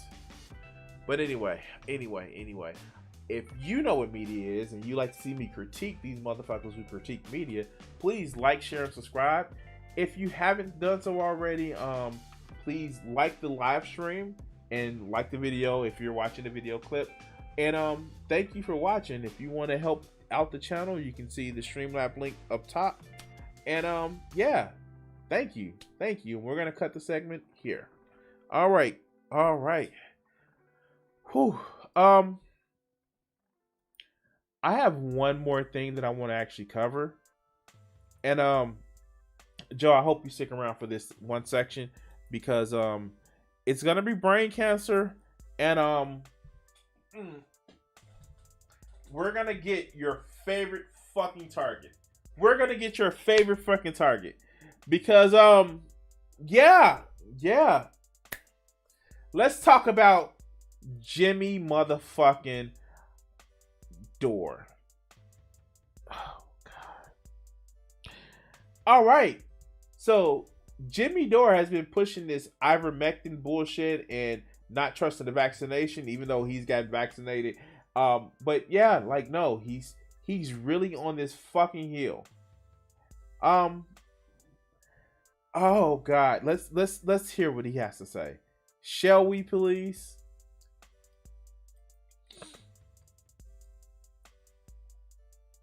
In Israel, ultra-vax Israel's crisis is a dire warning to America. Guess what? There is a massive surge in COVID-19 infections in Israel, despite being one of the most vaccinated countries on earth. All right, so this is a Yahoo News article. Let me see if I can actually pull this shit up so we can follow along with Jimmy, because we know Jimmy always tells the complete story, even when it makes him look bad. He always tells the complete story because Jimmy is trustful and honest, and he doesn't make shit up out of whole cloth or sounds very vindictive or anything of that nature, because Jimmy is on the left. Yeah.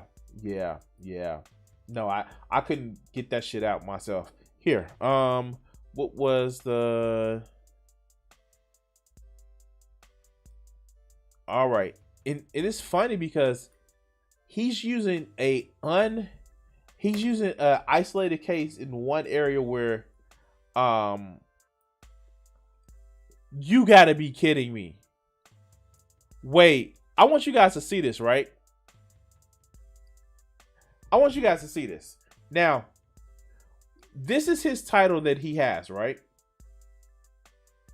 This is his title that he has. COVID surges among vaccinated in Israel.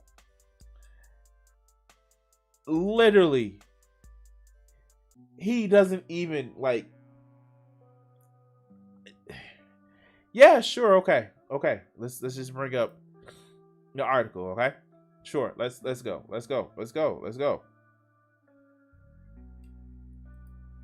All right, let's go. In June, there were several days with 0 new COVID infections in Israel. The country launched its national vaccination campaign last year and has one of the highest vaccination rates in the world, with 80% of citizens above the age 12 fully inoculated. COVID, most Israelis thought had been defeated. Fast forward 2 months later, Israel reported 9,831 new diagnosis cases in one day, a hairbreadth away from the worst day figure ever recorded in the country, 10,000 at its peak during the third wave. More than 350 people have died. So, wait a minute. You're telling me that one of the most heavily vaccinated places in the world has, what, an infection rate of about 10,000? What is the U.S. infection rate for COVID?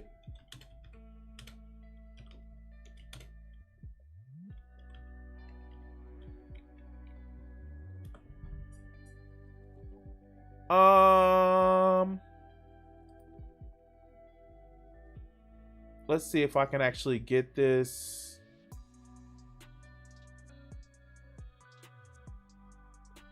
Now, keep in mind, 43.5 million.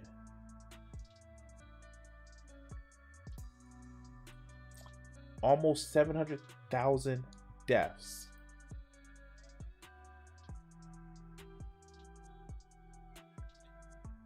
Current 7-day average, 106,000. 106,000. But let's go. Of the disease in the first 3 weeks of August. In a Sunday press conference, the directors of 7 public hospitals announced that they could no longer admit any coronavirus patients. The principal cause of Israelis' current predicament are the dominance of the extremely infectious Delta variant, along with the worrisome decrease in vaccine efficacy after about 6 months. So he even says what the problem is. The new strain, the Delta strain, which is still, the vaccine is still effective against. But the fact that people thought it was over and start relaxing the precautions that they had before. It's almost as if people are treating it as a pandemic and the pandemic is over, which it is not.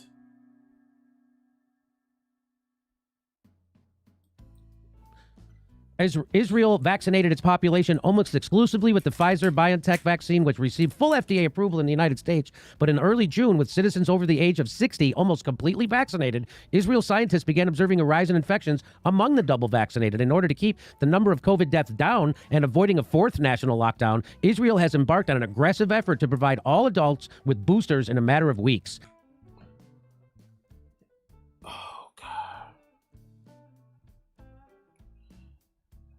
Oh, God. And I just saw that, Joe. Jimmy is ignorant about a lot of shit. Like, he is ignorant about a lot of shit. He's ignorant that it's a chance that Trump would win and the Republicans will actually fall in line. And if that would happen, the moon would fall into Lake Michigan. Oh wait, yeah. Let me go check the motherfucking Lake Michigan. Jimmy is ignorant about a lot of shit, and the fact that he doesn't understand rates of exactly what's going on. Okay, so here's the thing, and I kind of hate this because like I had so much hesitancy about getting the vaccination, but it was for a totally illegitimate reason, but it was for a reason other than I'm fucking scared of needles. But the fact is, when you see the efficacy rate of the vaccination at the lowest 93%, that if you are infected with the fucking virus after receiving the vaccination, your chances for going in the hospital are what, 1%? The fact that these motherfuckers act as if, because the vaccine isn't 100% completely reliable, then you should throw the fuck away. That's like, and I'm gonna steal this from some people. That's like getting in a car and saying that some people die from the use of seatbelts, so I'm not gonna wear any seatbelts. That's like sitting back and saying, well, condoms are 99% effective, but that 1%, fuck it, raw dog all the time. This is literally the mindset these people have. Because it's not 100% effective, and they can't start acting a fucking fool because we're still in the middle of a pandemic. Well, then I might as well not do it.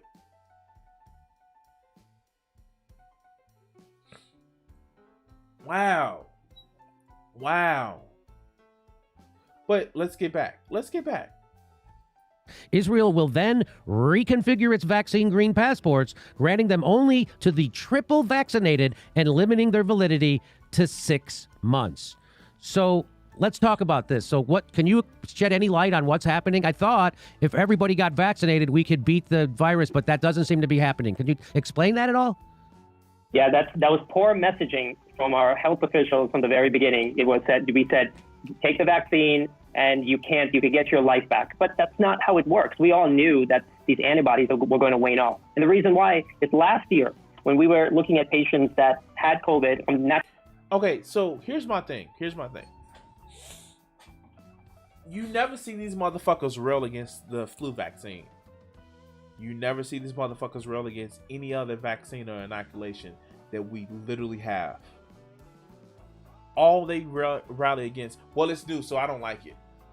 The fuck? Nobody's an anti-vaxxer when it comes to polio, you dumb fuck. Even for people that don't fucking trust vaccines. You see people in countries where they're dirt poor and they've been ravaged by fucking diseases. Polio vaccine? Fuck, give it to me. And if you have a problem with pharmaceutical companies making so much money off of it, good, I'm right with you. Let's nationalize the pharmaceutical companies. But let's continue. Who is this dumb fuck right here? And I don't know if he's a dumb fuck or not, but he's on the Jimmy Dore show. And like if he's on the Jimmy Dore show, more than like he's a dumb fuck. Let's continue. Natural immunity and looked at their antibodies. A lot of them started, about 5-6 months after the infection. Many of them didn't have antibodies. Well, they started out with a high level. So when you look at natural immunity from last year, it was natural that the antibodies from the vaccine, like we all knew in medicine, they were going to wane off over time. We just didn't know how long it would be. I think we all knew, because if you were looking at the natural immunity from last year in the studies, then most likely, these vaccines are probably the immunity is probably going to last you about 4, 5, 6 months, maybe a little bit longer. But what's interesting is like when the vaccines were rolled out at the end of the year, last year, people were talking about, some study came out saying it's going to be 5 years of protection. There was a lot of these things that were not based on really any science, but these things were. Wait. Oh my God. These people don't fucking understand science. Yes. And if you know what happens? You know what happens if everybody gets vaccinated within the 6-month time frame and the inoculations last 6 months? You know what happens? The virus dramatically decreases. That's what happens. That's what fucking happens. Okay. All right, let's go. pushed out, because then now people will have more confidence and they will go run out and get the vaccine. So I'm protected for the next 5 years. Well, this is not unexpected. The antibodies have waned off. The new variants they're escaping the antibodies. They're not effective. So it's a combination of both of them. And now we're in the situation where, we've got to give another jab, and there's no data to support that. And I mean, Israel obviously considers to be fully vaccinated, having. Wait. No. Wait. You telling me that this fucker right here is an anesthesiologist? This motherfucker just puts people to sleep. They don't even have to be a doctor to do that shit. They just have to be certified to do it. Oh, wow. What, like, does it have who he is? He doesn't have who he is. Wow. This fucker. Okay, let's go. 3 vaccines. And, here's the other thing is, there are many countries that we still don't have, these poorer countries don't have vaccines. And here we are. Okay, if you want to say that we shouldn't be worried about booster shots in the U.S. in order to give first or second doses to poorer countries, I'm with you. I am fucking with you. Try to eradicate that shit. But you are literally saying that, it's not 100%, so we shouldn't do it. The fuck? Here. Thank you, Joe. Thank you.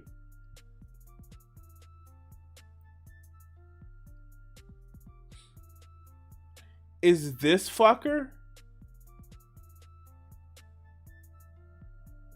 is an anesthesiologist specialist in York, PA, and has over 13 years of experience in the medical field, doesn't mean immunology, and he graduated from the University of Missouri Medical School in 2008.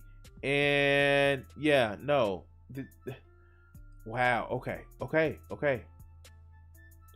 Let's go. Western world and we just jabbing everyone away. But here's the other thing. It's like we think we live in a bubble. Like, those people don't even exist in these other countries that don't have access. For example, I have friends in New Zealand. Yeah, no. Now they put it up there. Okay, let's go. In Australia, I mean, the numbers of people in those countries, they don't have, but most of them are not vaccinated. I think something like 20% of Australia is vaccinated. So why aren't we rolling the vaccines out to those countries to help them out? And what is shown in the Pfizer and the Moderna trials was the effectiveness was about 93%, maybe 92% after one shot. The second shot was a booster.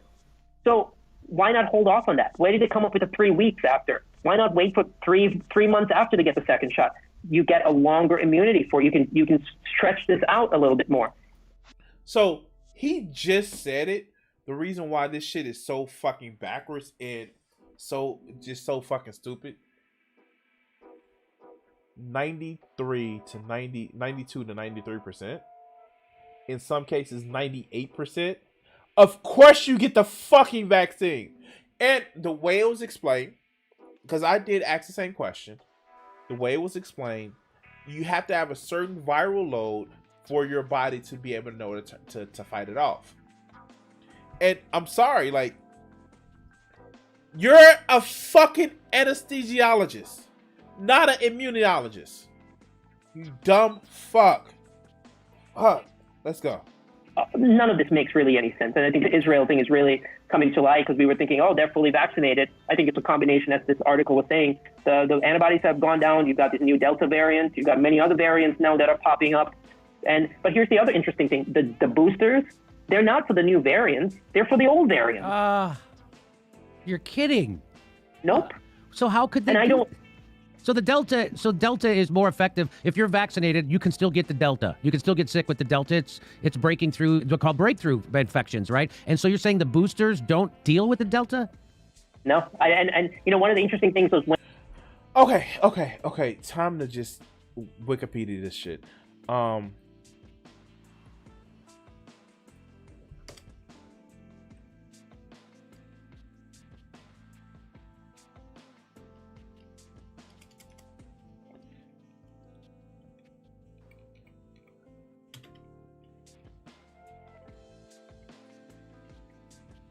effectiveness against the it's right there.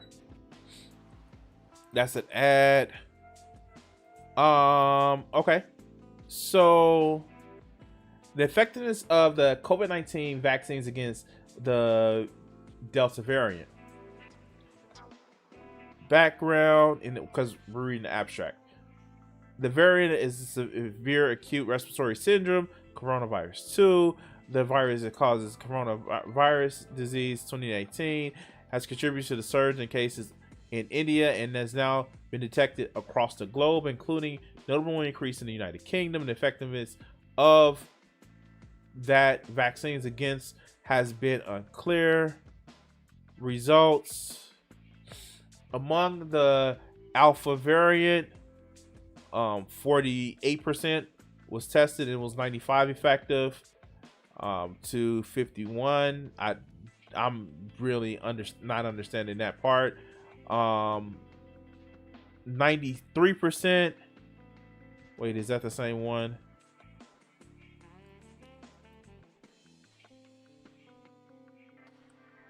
Let's do conclusions. The only modest differences in vaccine effectiveness were noted with the Delta variants as it compared with the Alpha variant after the receipt of 2 vaccine doses.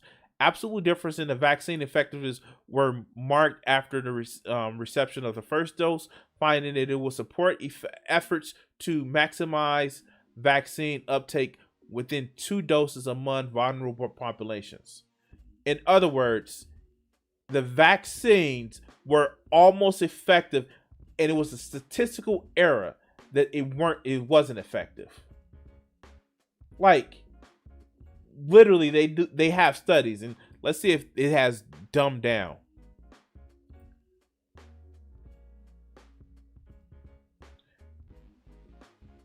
So, among the Delta variant, vaccines are highly effective against severe illness, and that's what you're trying to avoid. You're trying to avoid hospitalization because coronavirus is not going away.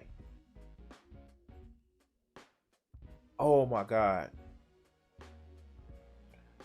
Wow. So they know it's effective. They know it's effective. The fact is they're trying to spread misinformation. Now make up more than 99% of new coronavirus infections in the United States. There's been an increase in hospitalization in a few months. And the majority involve unvaccinated people. Like, we know that it's about getting vaccinated. But let's when the continue. mRNA vaccines were rolled out, one of the benefits behind the mRNA is one, the scalability and in a very quick time, which was made very attractive. And 2, if they could change the codes very quickly, just in a matter of a couple of weeks, to confer protection against new variants. And my understanding, and I was thinking for a little while, maybe these new boosters, and I've talked to a couple of public health officials and people with the vaccine research. Actually, one person on our team was in the Pfizer trials. Okay, yeah, let's do this. Here we go. All right.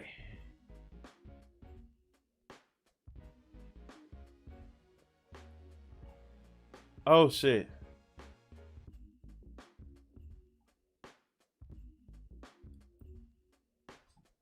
Oh no, that's contribute. I'm sorry.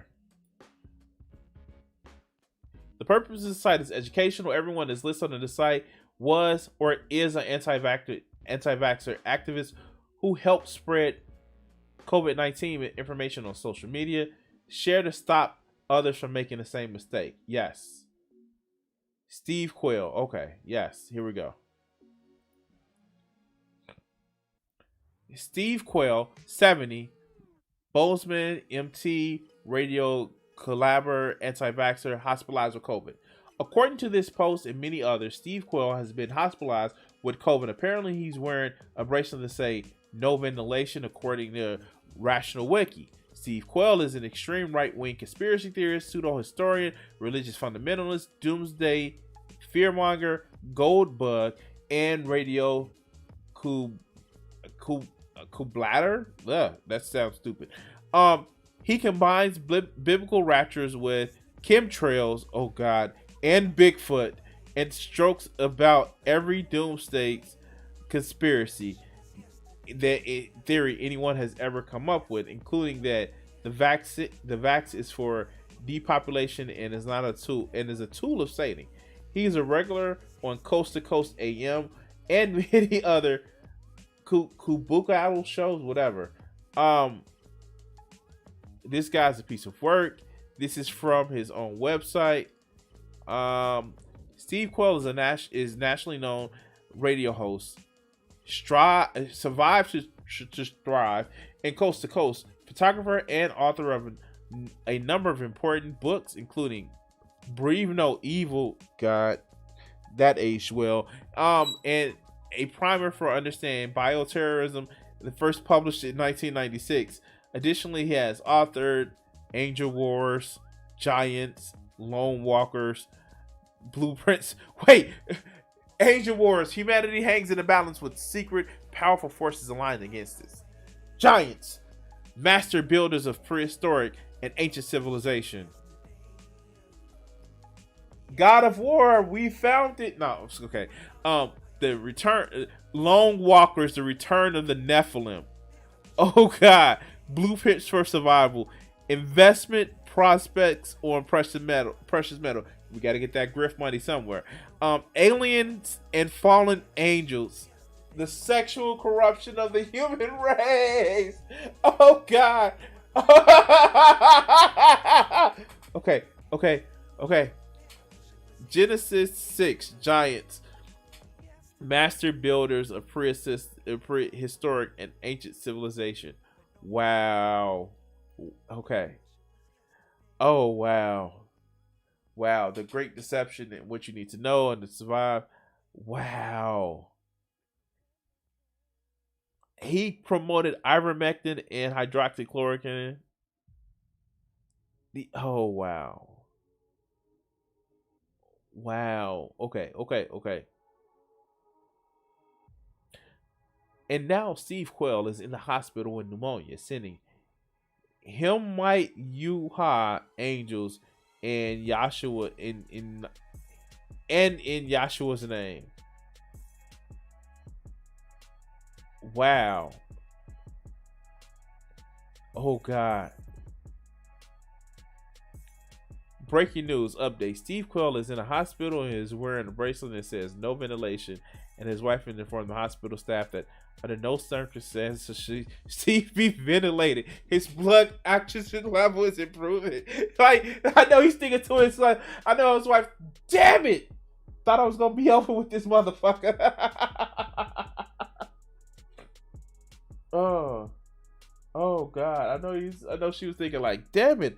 I thought I was gonna be done with this motherfucker. He was in the hospital and everything, right? But let's get back to the video. We almost finished, guys. At NYU, Dr. Parikh, and she said, no, they're giving a booster for the old vaccine. And I don't know the reason why it's not been configured for these new variants.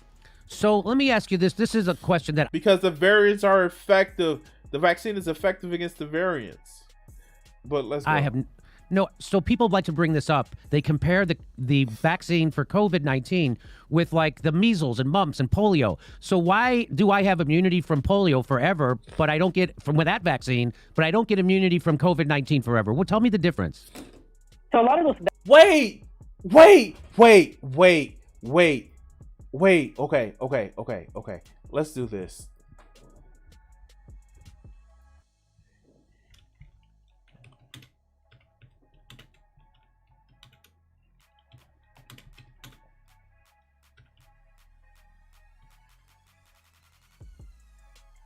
How do you spell it?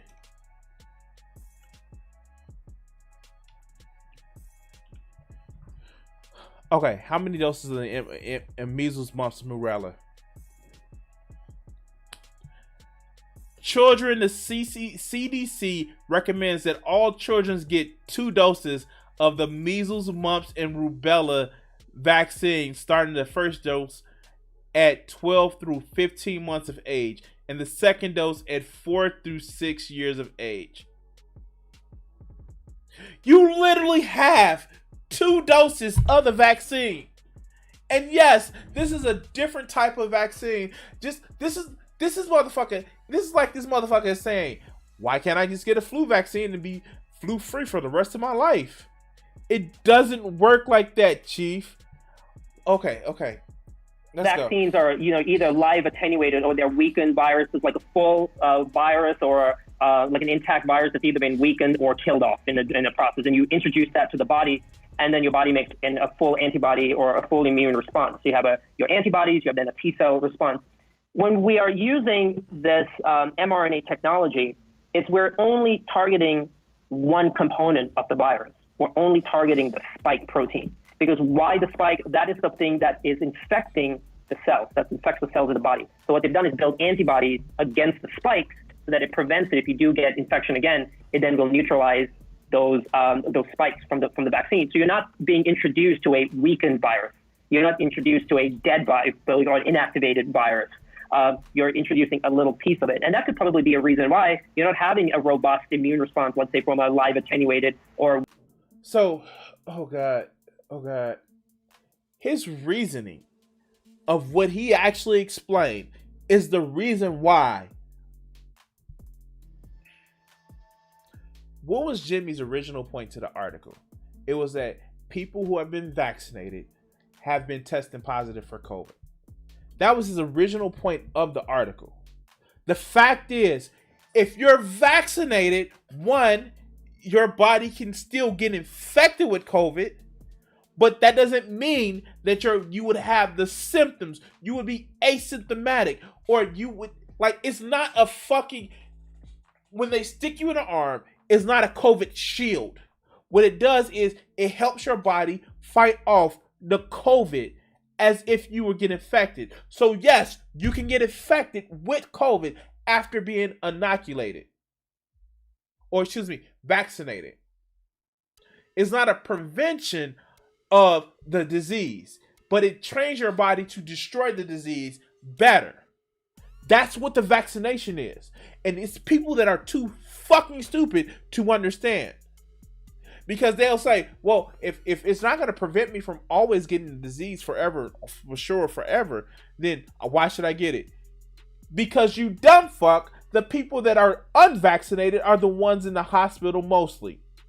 But let's continue. Weakened virus.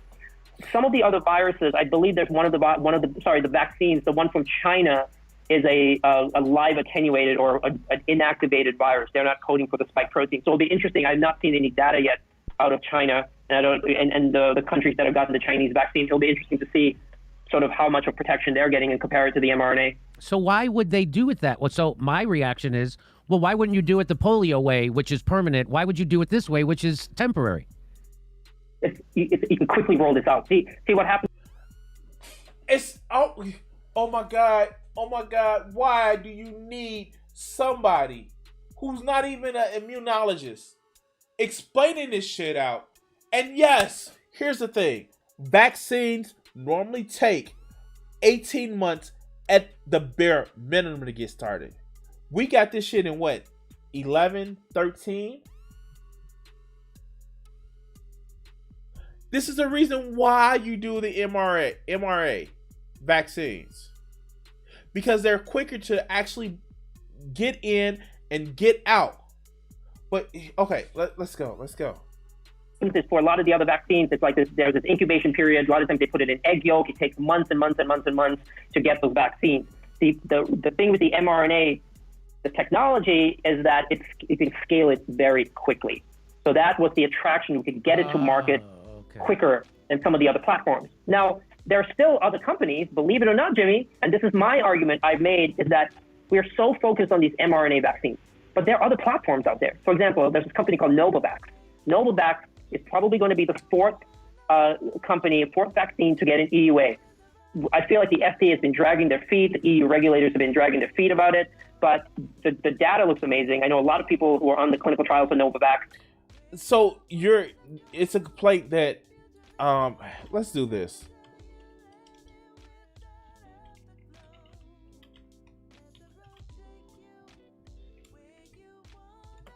Let's do, how many flu vaccines are there?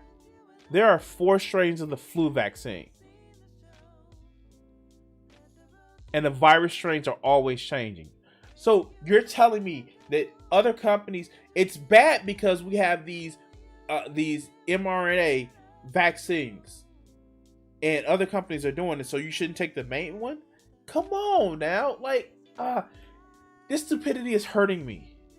Okay, we're almost finished, guys. They use a different technology. They are introducing a spike protein, but through a nanoparticles. They don't use mRNA to deliver the spike protein.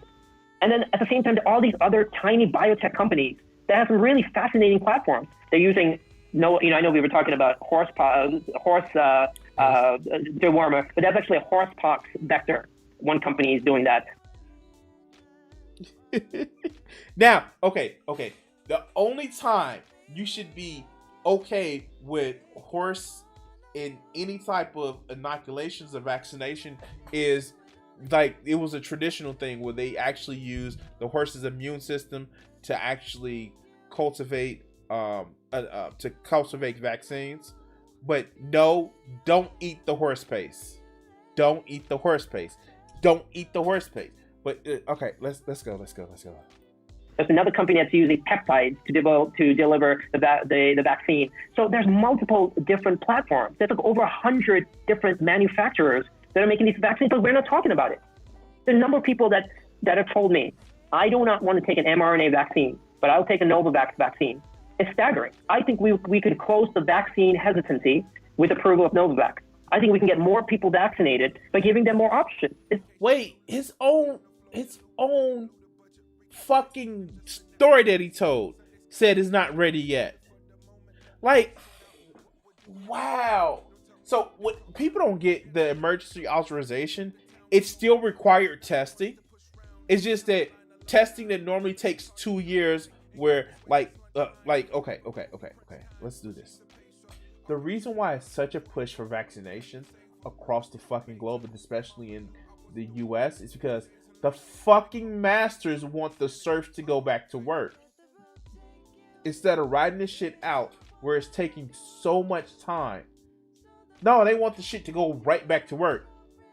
Pandemic? Fuck a pandemic. I have profits.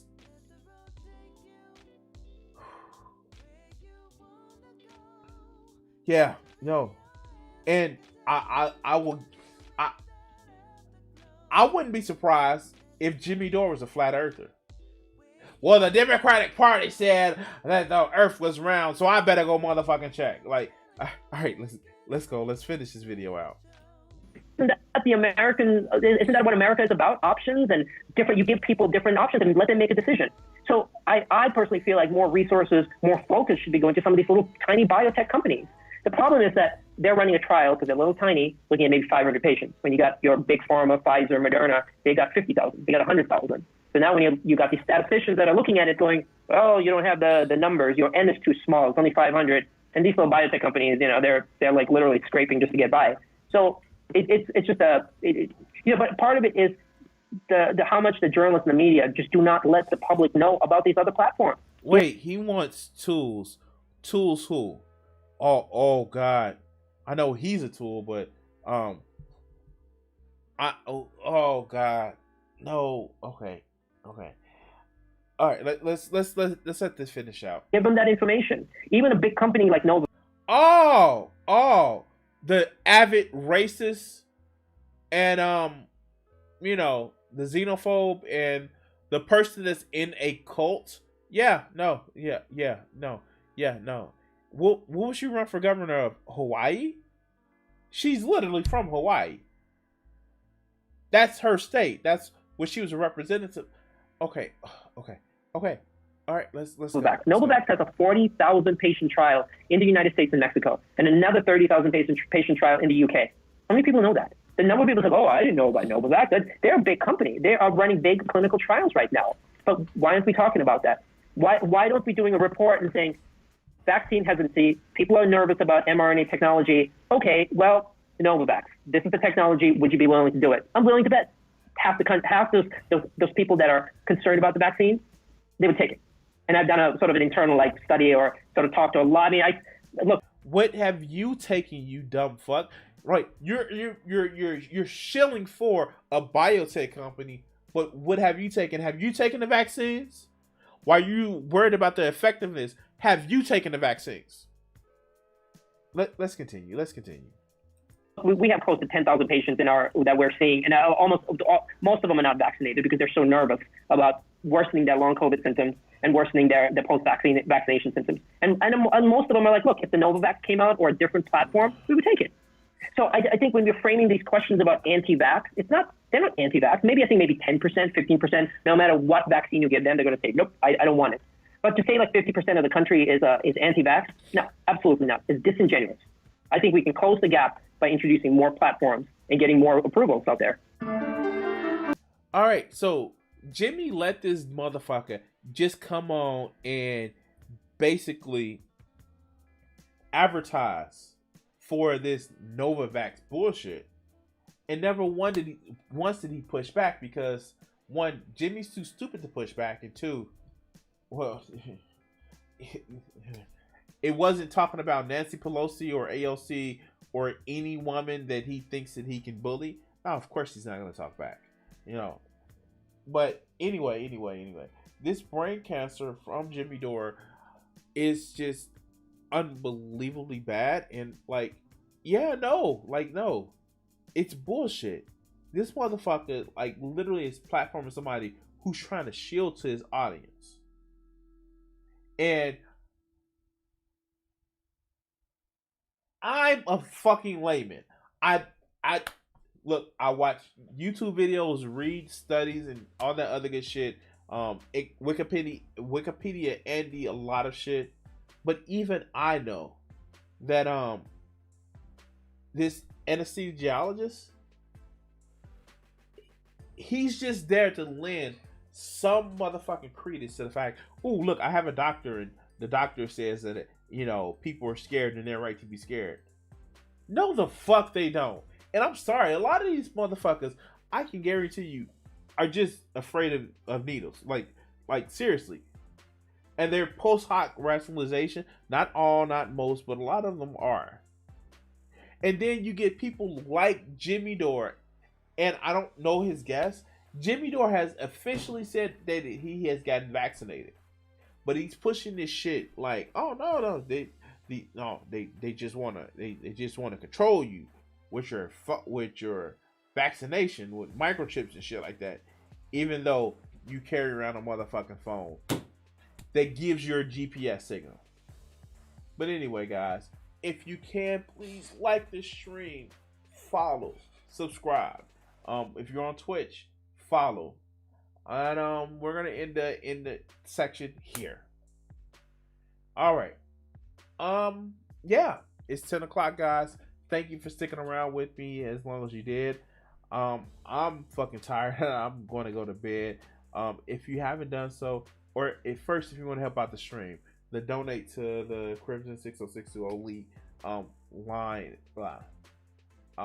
website is actually be very beneficial, and I thank you guys for those who do and those who just help support the channel, even if it's giving me a story or a video that I'm going to actually confront later. Thank you for that. And thank you for all of the people that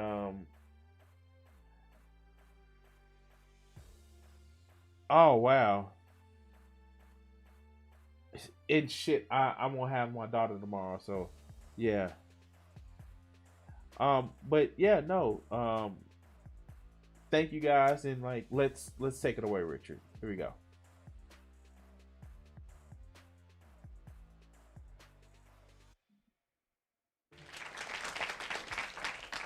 What do you think that these executives are afraid you're going to do to white America? Probably stop some racism. Stop racism? Yeah. They're probably afraid of that, because then people don't hate each other, and people start talking to each other, and then they start talking to each other, they find out who's the problem. Which is? Greedy people. Greedy. I have a couple things I want to ask you there. Do you really think that some of the guys that you dealt with and NBC. No names, right? Because there's lawsuits for that too. That some of these guys really want to promote racism actively, or is it a subconscious? I just think it's part of capitalism, is to promote racism, you know, right? In order to make things work. If you feel better because you're white and you can get a job, you use that. I mean, you know, I would. Absolutely. Say, I'm sorry, Jack, but shit, they say I'm white. I'm going to use this. Right, absolutely. Get this job. I'm hungry, you know. But, and that separates people. So they keep people separated, and that keeps them from thinking about the real problem. That's as simple as I see it. Probably it's not that simple, but... Now, all right, you and I are about the same age, right? We're in our mid-30s. How long is it going to take before guys who think like you, and I say guys who think like me, people who don't want to have racism in the country, people who don't want to be oppressing any minority, whatever it is, sexual, whatever minority, really get into positions of power and can change?